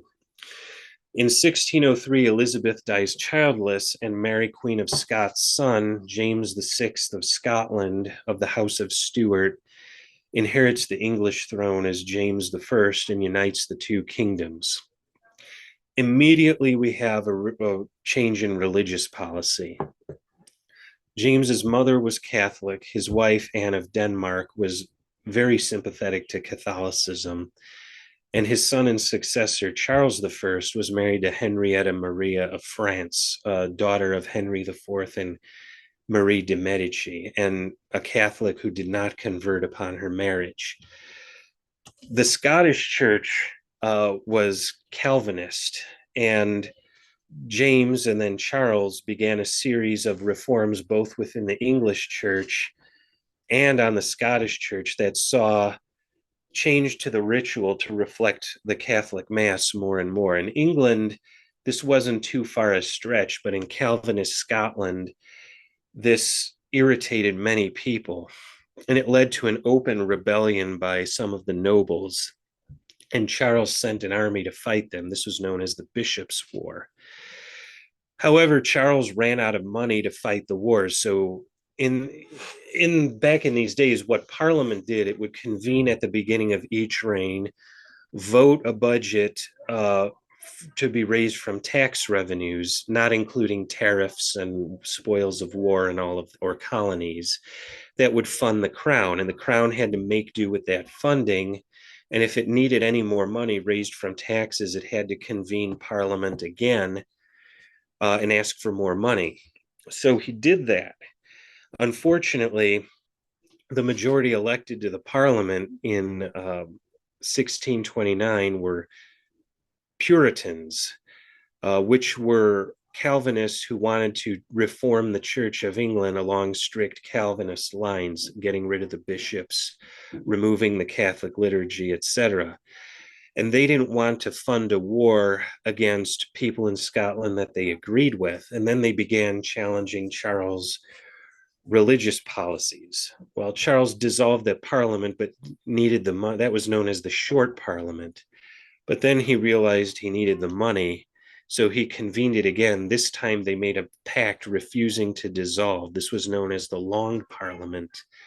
It would last 20 years, and from 1640 until the final dissolution. And the Long Parliament set itself up in opposition to the king. Charles fled London, mustered an army, and that led to a 9-year civil war. But it resulted in Charles being captured, tried before Parliament, and beheaded. The first European monarch to be executed after a judicial process in the name of his subjects. And this led to an 11-year period called the Commonwealth, which was dominated by the Puritans in Parliament. They abolished the House of Lords. They reformed the English church along their desired lines, and their strongman, Oliver Cromwell, was their military leader who enforced their decrees throughout the Isles. But on Cromwell's death in 1658, the Commonwealth fell apart, and the Stuarts ended up being restored in 1660 under Charles's son, Charles II, who had spent his time away with his cousin Louis XIV in France, and thus returned with a very French idea of centralized royal power and a very sympathetic view towards Catholicism. In fact, Charles is said to have converted on his deathbed, and his wife certainly was a Portuguese princess as well.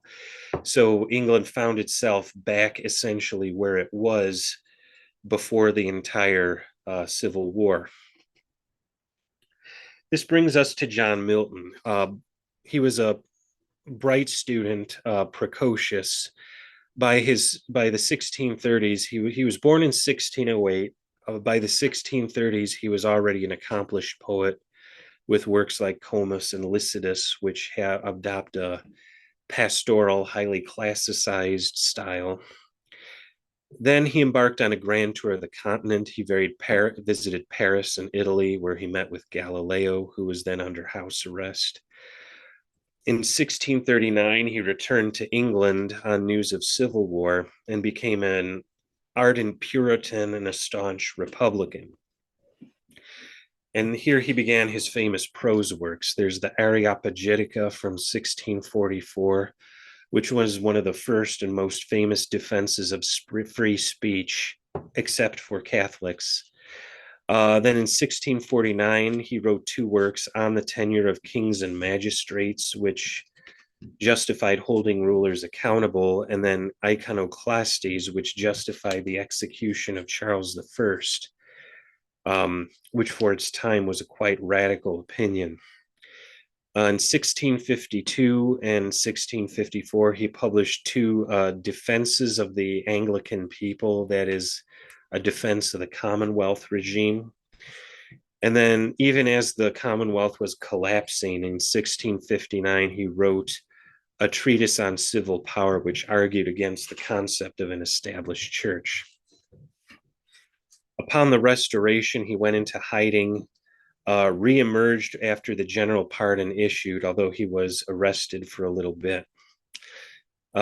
By then, he had been totally blind for 8 years and heavily afflicted with gout. He lived the last 14 years of his life impoverished and neglected in London. And it was there between 1658 and 1664 that he authored Paradise Lost, dictating it to his daughters. As you can see on the right hand here, that's romantic painting by Henry Fuseli of Milton dictating to his daughters, which was a favorite theme of that time. The poem itself is divided into, follows the Aeneid in almost all of its stylistic elements. 12 books in blank verse, iambic pentameter, begins in medias res, follows all the Homeric and Virgilian conventions. Interestingly enough, Milton originally conceived the epic as an Arthurian legend. However, the Civil War intervened in his project, and by the time it was wrapping down, Milton had reconceived of writing an epic as to transcend time and space, as he put it. So what it is a retelling of the fall of man from the book of Genesis. Books 1 and 2 begin with Satan mustering the fallen angels and searching out Adam and Eve to pervert them as God's creation. On his way, he meets sin, who sprang from his forehead upon his rebellion, kind of like Athena did from Zeus, and death, who is his son conceived by sin. Here you can see two later famous depictions. On the left is William Blake's watercolor of Satan mustering the fallen angels in hell. And on the right is William Hogarth's depiction of Satan confronting sin, who's in the middle, and death, who's the skeleton-like figure on the right. Books 3 and 4 detail Satan's journey searching out the earth. Books 5 through 8, we find Adam and Eve in the Garden of Eden. The archangel Raphael appears. Raphael is chosen from the what Milton would have regarded as the apocryphal book of Tobias or Tobit, who is seen as a patron of marriage. He assists the two of the main characters in that narrative to become married. So Raphael is chosen for Adam and Eve.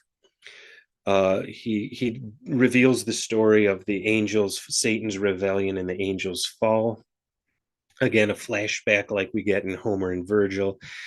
And he warns them to be faithful to God. Book 9 is the temptation and the fall. Book 10, the Son, who would be incarnated later as Jesus Christ, delivers the judgment of God, but clothes them out of pity. And Satan returns triumphantly to hell now that sin and death have found a way into the world. Book 11, the Son intercedes for Adam and Eve, but the Father declares that they must be expelled. The Archangel Michael then comes down and shows Adam, like a film, everything that will happen in biblical history until the flood of Noah. And then in the final book 12, Michael expels Adam and Eve, but reveals to Adam about, while Eve is sleeping, reveals about Abraham and then the promised Messiah to come. So Paradise Lost is interesting in that it doesn't follow, it is a propagandistic epic, but not a political or nationalistic propagandistic epic. It's a theological epic. And Milton was trained as a theologian and was very strong in his theological beliefs. In many ways, it's an anti-epic. Some have argued that it has its model in the epic Pharsalia by the Roman poet Lucan, who wrote in the 1st century AD. Pharsalia is interesting. It's about it adopts the Virgilian conventions for its work, but it has a totally different tone at all. It's about the battle between Pompey and Caesar in the Roman civil wars. But Lucan presents all of his characters as flawed. Even Pompey is depicted as old and soft, and even Caesar is shown as destructive and tyrannical. And it laments the battle of Roman against Roman. It's been regarded as sort of an anti-imperial epic or an anti-Aeneid. Milton kind of takes that same approach. It's a epic from the view of the defeated being Satan. And in Satan really is the main character of the novel. And a lot of that is because Milton was retelling a biblical story. He had to stay true to the subject material, as he himself would have insisted on as a believer in the literalness of the Bible. So Milton incorporates his flexibility and his creativity in developing the character of Satan. And Satan would become the archetype of the Byronic hero. And in fact, the character of Satan in Paradise Lost is often referenced in later romantic literature. We can't call this a nation building epic because, again, England was already a nation with an empire when Milton was writing. But Milton's not seeking to do what Spenser does. He's not seeking to justify an order. Rather, he's seeking, well, he's not seeking to justify an existing order. I think Paradise Lost, you have an apology for an order that tried and failed, the Commonwealth order. And you have a theological argument, arguing for his own religious views, not just anti-Catholicism, but anti-established church. That's its agenda. And I think you can maybe put Paradise Lost into a third category based on that. Not as a nation building, not as a nation justifying epic, but rather as a theological epic, propagandistic in the sense that it's advocating for a particular theological worldview. So with that, we're at almost 2 hours. I will conclude, and if we have time, we can open up the floor to questions.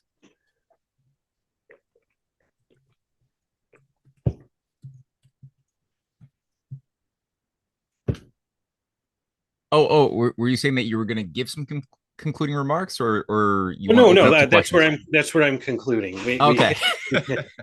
All right, cool. No, that was quite the comprehensive overview, and I appreciate this immensely. So what we'll do, as you just advised, is to open up for some comments and questions, and I've seen that Richard has been the first to get in on that act. So Richard, if you have a thought, now's the time to share. Okay, Oh, couple and comments. Adam, if you could unshare your screen. Oh, yes. Oh,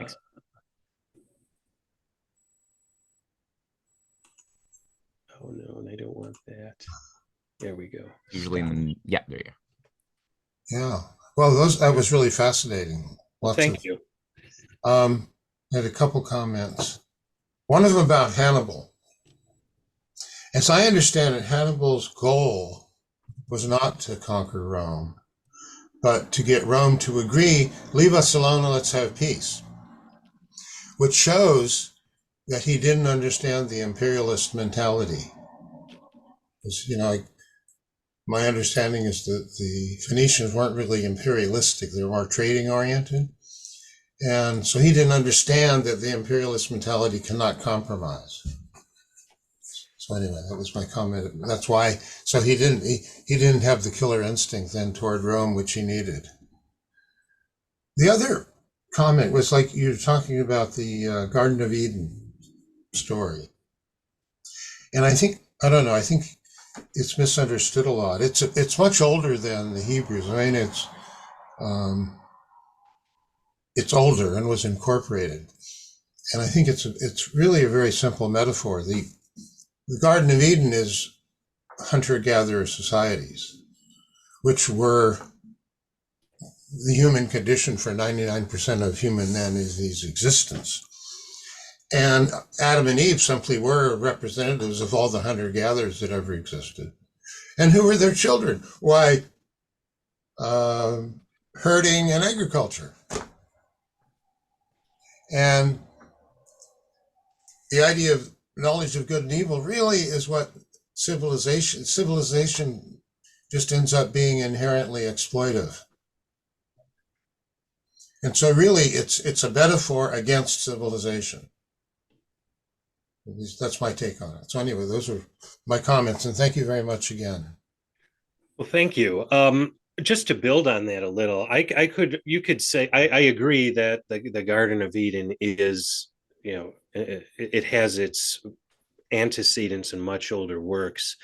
I could even say you can even abstract it further in saying that the Garden of Eden represents the recognition of what we might call the Platonic ideal, or an ideal in some form that gives rise to the ability to distinguish right from wrong.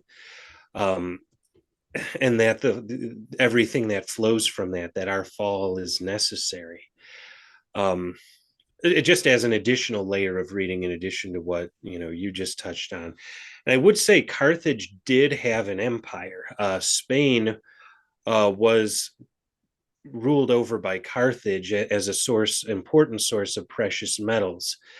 The Phoenicians had settled there too, but it was ruled by Carthage as an empire. And the first Punic War before Hannibal was essentially Rome and Carthage battling out over who would control Sicily. So I would say Carthage had those ambitions, or at least was looking on to preserve what it had as well. And then we can also say Hannibal had personal motivations to attack Rome as well. There's the famous story, again told by the Romans, so consider your source, that Hamilcar, the general, Hannibal's father, the general who lost the first Punic War, made his son pledge eternal hatred to the Romans. And Hannibal certainly was a tenacious enemy of the Romans, even escaping to avoid falling into their hands after the war. So I would just add those thoughts in with what your remarks were.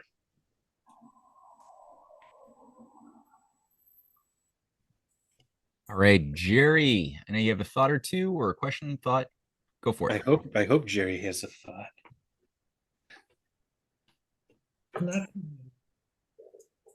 Thanks very much, Adam. That was it was epic.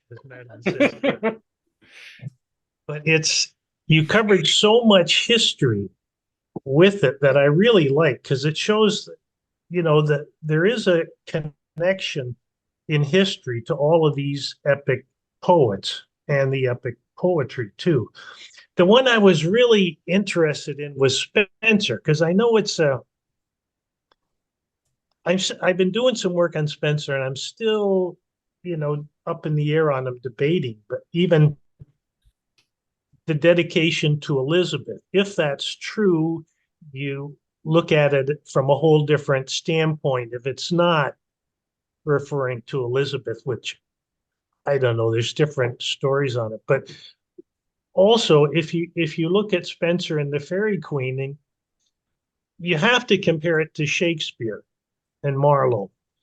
And I don't know if you've looked at Spenser from that standpoint, comparing him to Shakespeare, but it would, really, for me, make it more clear as to Spenser. I know Spenser's his paper on Ireland is very scary what he writes. But I just wondered if you had looked at comparing Spenser with Shakespeare and Marlowe. Well, the short answer is no. But the reason I didn't is because I guess I was siloing drama and epic poetry into two separate genres. I would definitely like to do sort of a crossover study and see how they compare. Do you have anything to add about what you found in that regard?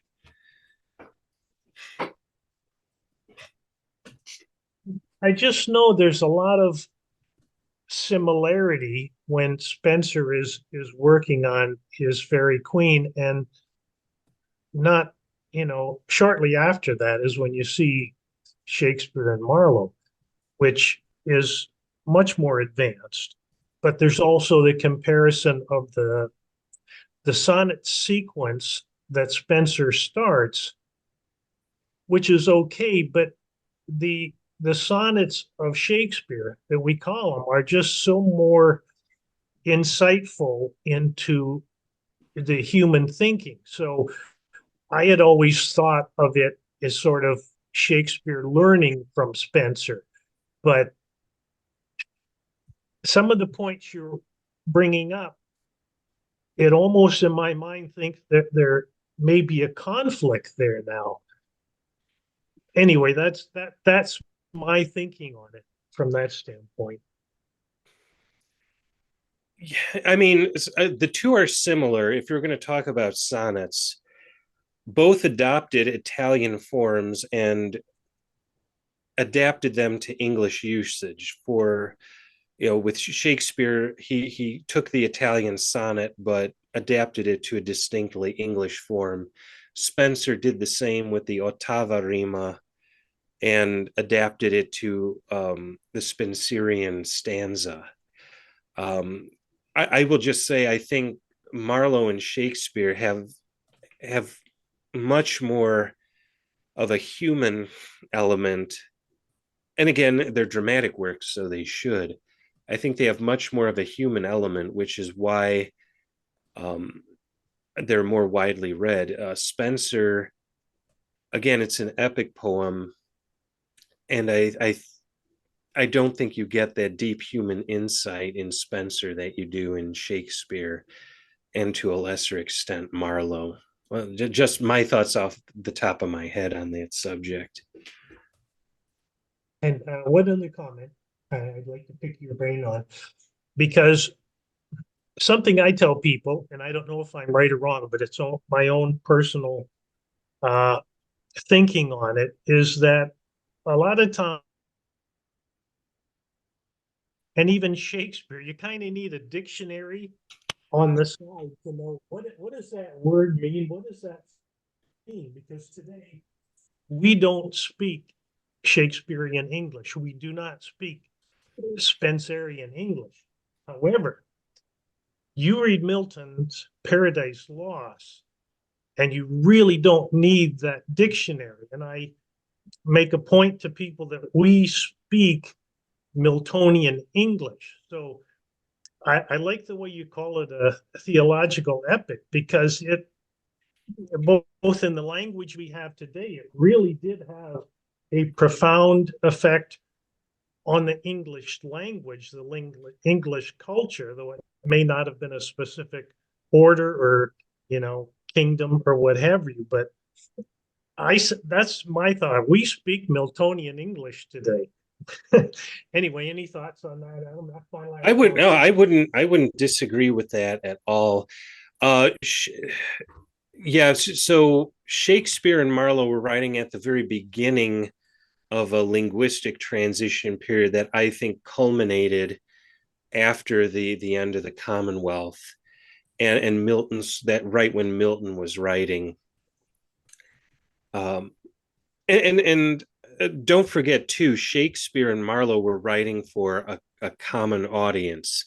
Milton was writing for a more educated audience, so he was going to use less of the, I mean, you don't see swear words like zounds and all that appearing in Milton.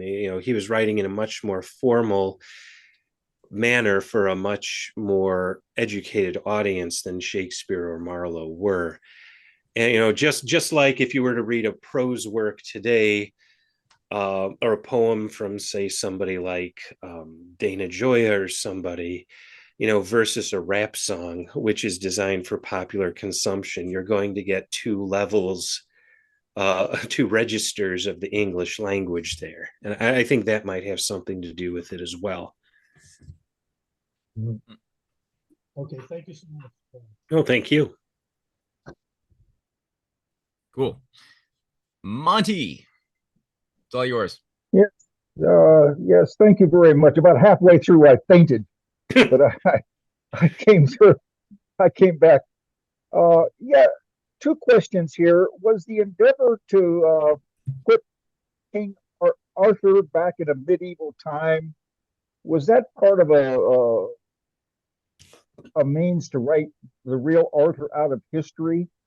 And number two, was there in that time the endeavor to create the lineage as is today, somewhat the whole history of the Anglo-Saxon race, trying to trace the royalty and the head of the church of the Anglican Church, to trace royalty back to King Solomon through a bloodline, through Jesus and so forth? Did that come afterwards, or were there roots of that in that particular period you're speaking to? Okay, so the first part, I don't, at least with Thomas Malory, we're not talking about after him.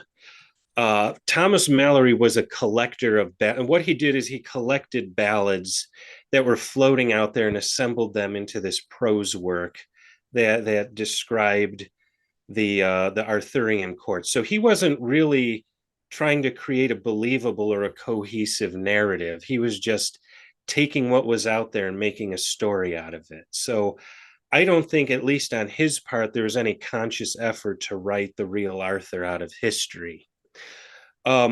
Later, when we have the Arthur of 19th century Romanticism, Arthur had become an idea, an ideal.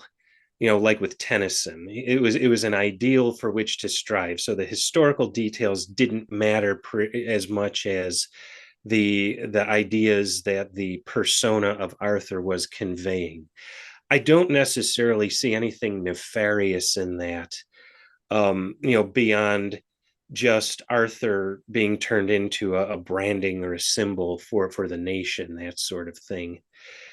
Regarding the bloodlines, that was there were okay. So this might be a longer answer than I thought of. Um, there were legendary ancestors attributed to various families in Europe. Um, there was never, at least in the Middle Ages, there was never any attempt to claim descent from Jesus Christ, because that would that would have been heresy to say that he conceived a child with anybody, and that was stayed away from, and at least among royal families openly, that's never publicly advocated on their own behalf. Some of the French, the Merovingians and French, for example, attributed their ancestry to a sea monster who came out of the English Channel and married a chieftain. You find things like that, attributing it to either Roman or legendary ancestors. I'm not aware of any that attempt to make a connection back to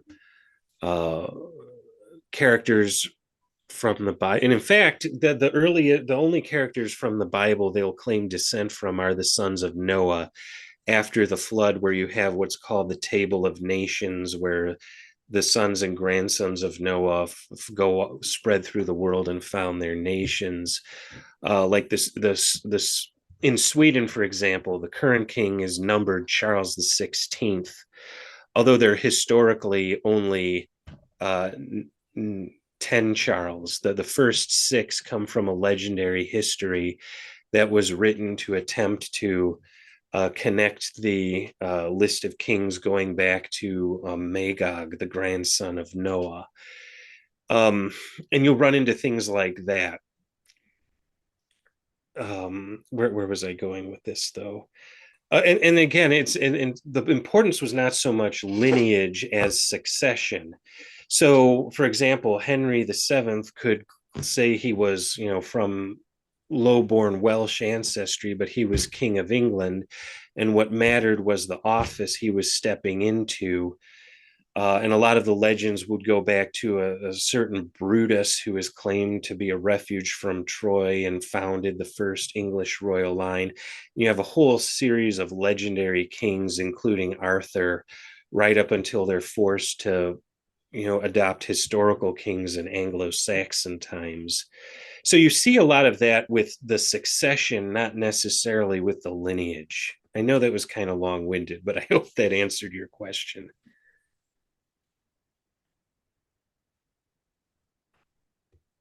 I think Monty is okay with that. Okay. Yeah, there No, there I, is definitely something. Oh I yeah, Monty, go appreciate for that. it. Sorry, go. Yeah, I appreciate that clarification. I think it might have come through the Gnostic later on with the whole Gnosticism, where that erupted insofar as trying to tie it to a bloodline and the Gnostic tales. That's what I suspect. But I just wondered historically. I think you clarified that very well. Okay. I share Monty's suspicion as well, especially the role of Thomas Cromwell in the breaking up of the church and the creation of this new synthetic, this Anglican church with the King of England as the head of the church. But that's a side thing. A lot more to discover there, or to investigate. David, David, I noticed that you had a thought. It's an interesting thought. David, are you still there? Oh, David is not there. Oh no, I'm noticing now that David left. He said that on the Faerie Queene, I know that Jay Dyer did his university thesis on the Faerie Queene and talks a lot about the various hidden meanings, political allusions, etc. in the Faerie Queene. Fair enough. Oh, Okay. yeah, I remember reading it in undergrad literature. It is rife with allusions and symbolism, and I don't know if it's ever been exhaustively explored, but I would like to read that if I can find Cool. Madeline, I see your hand. Yes, thank you. So I was wondering why did you not mention Beowulf? Don't you consider that an epic? Yeah, yes, it is an epic, but it's not it was written in Anglo-Saxon England. And I should have mentioned this. I paired it out because I thought I would save time. So you caught me. Um, it describes a king of the Geats in what is now Sweden. It's not a nation building epic for England in the same way that the Iliad was for Greece, etc.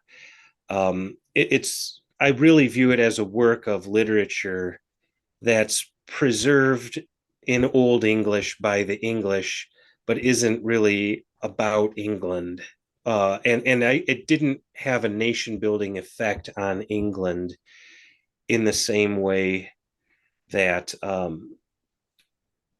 the Iliad or the Shahnameh did. And in fact, I would group it with a whole series of medieval epics. For example, the tale of the poem of the Cid in Spain, or the Chanson de Roland in France.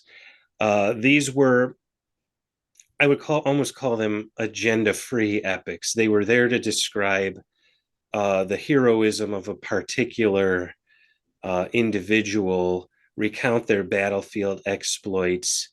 To the extent there was any ideology, it was Christians battling Muslims or non-Christians, but there wasn't any nationalistic undertones or agenda behind it. And I would group Beowulf in with that too. You could count the Icelandic sagas and the Nibelungenlied in there too. It's a whole separate class of epics that is kind of beyond the scope of what I wanted to talk about here.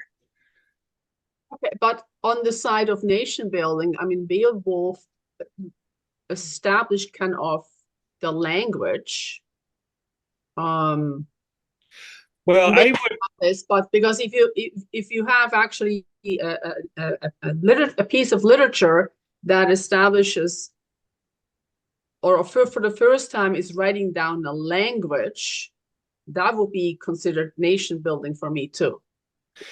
But Beowulf was in Old English, and with the Norman conquest, you had the introduction of Norman French, which had a profound impact on the future of the English language. So I would say Beowulf's influence in that regard was limited, or at the very least attenuated.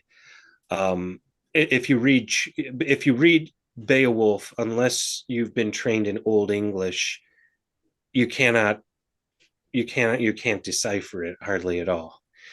If you read Chaucer in the original, you generally don't need a dictionary. You can, it might take you a while to trudge through it, but it's recognizable English. And that huge difference is explained by the Norman conquest and the introduction of French and French derived words into English. So, if you want to say Beowulf established the language that way, and there were other works of Anglo-Saxon literature in Old English as well. But I would say its influence has been either limited or attenuated in that regard.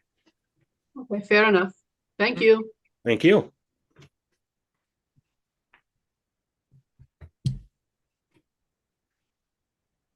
I'm going to give people one small little window to throw in the request to pose a question or a thought or a comment before we close it.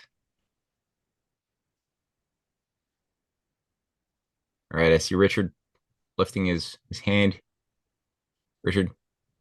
It's all yours.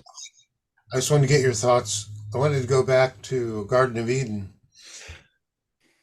Presumably that story preceded monotheism. So where the word God appears, there was some other concept or entity or notion. And God's words at the beginning, at the end, he banishes them, which you could call a command. But at the beginning, he simply gives them, you can do what you want, but depending on what you do, there's likely to be consequences. And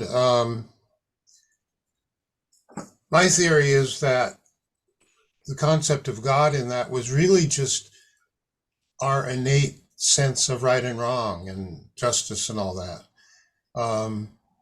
And that we were aware that we were violating it, by taking the wrong path. So anyway, just random thought. Wonder if it meant anything with you.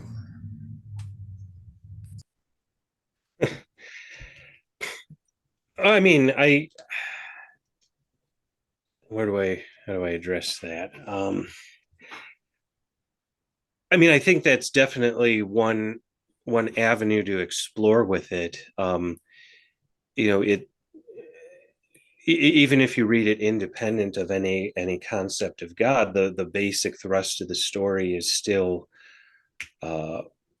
recognition of right and wrong, and where does that come from?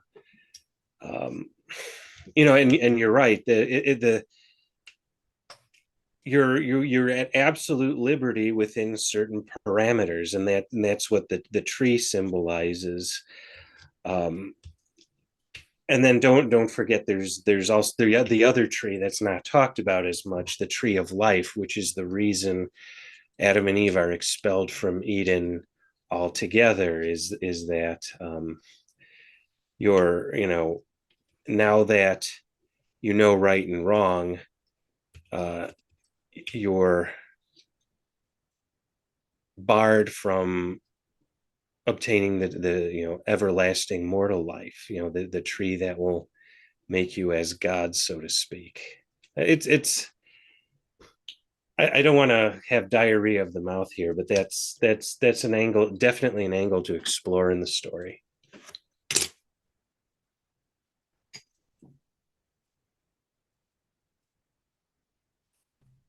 Is Magdalena walking over? Hitting unmute? Oh. Hitting unmute? But she hasn't hit unmute yet. No, there you go. I am just trying really hard. Okay. So my question is, so how did these poems get circulated? I mean, there is, in many of these cases, of course, there was not great literacy. So I assume it's more oral tradition, or they were orally transmitted, but then again, they're so long. Okay. How it just blows my mind that you could have a poem or poems like that that are that long, and they would be transmitted to the population or to, I guess, the elites. There's a question there. Yeah. What do you think?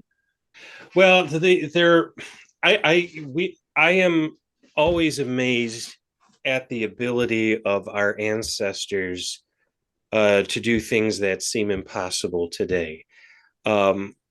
Memorizing, John Milton, for example, had the entire Bible memorized, if I believe that correctly. Reciting Homer was always from memory. In fact, you were considered crude if you couldn't recite it from memory. And what's more is it's in a unique form of Greek. So, and I think that aided in its memorization, because what you were memorizing wasn't the way you were talking. So you were sort of memorizing a voice pattern rather than ideas, which I think aided in its preservation. Same thing with like the Vedas in Hinduism. Though the Sanskrit was unwritten until the 1st century BC, for a millennium and a half, the original ancient language was preserved from memory, untouched. And when you have something that's sacred that way, it tends to freeze it in time. That's how, for example, the Vedas were preserved, through rote recitation. Even as the language changed around them, the prayers remained untouched. That was the same with Homer. And Homer, he preserved forms from Mycenaean Greece. So likely, there's an even older oral tradition being incorporated there. The same thing with the Kalevala. Those were orally recited. Now that's a compilation, so the whole thing wasn't necessarily memorized, but each song was memorized and orally transmitted through song.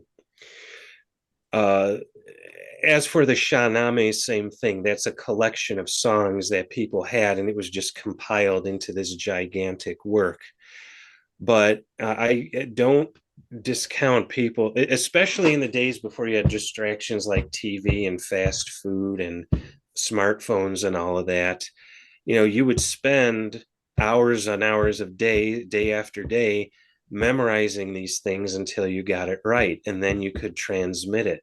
So I don't think it's beyond human potential at all.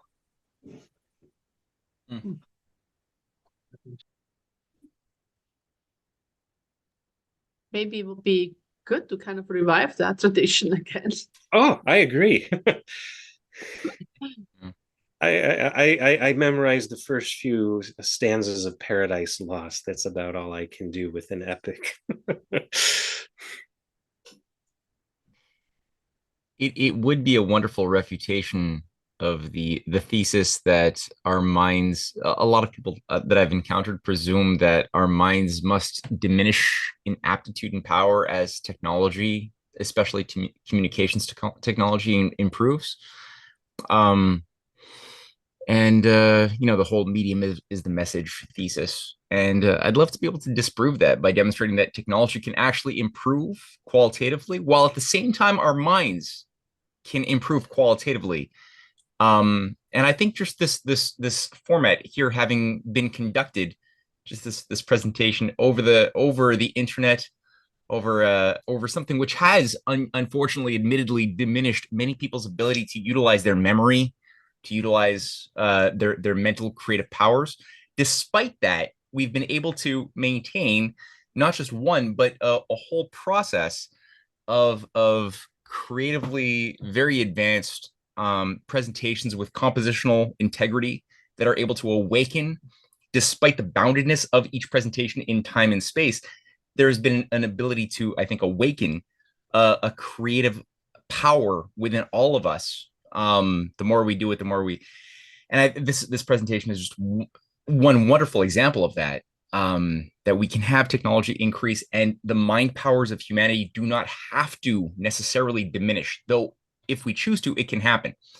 And I think, yeah, just being able to meet up with friends and engage in a recitation of a poem that meant something to you is a wonderful practice, and it's a wonderful thing that I read more examples of this having happened, obviously, when I read books of Percy Shelley's cultural environment in which he lived, and you could just see the type of entertainment when friends would meet up, what they would engage in, what Benjamin Franklin would participate in with his junto, with his different cultural processes, where people would be challenged to go out and we'll meet back in 4 weeks, and in 4 weeks we'll showcase a discovery we've been working on, or a thought we've been working on, or a poem we've been passionately moved by that we want to recite and share our thought with our friends and have a drink, while we're doing that.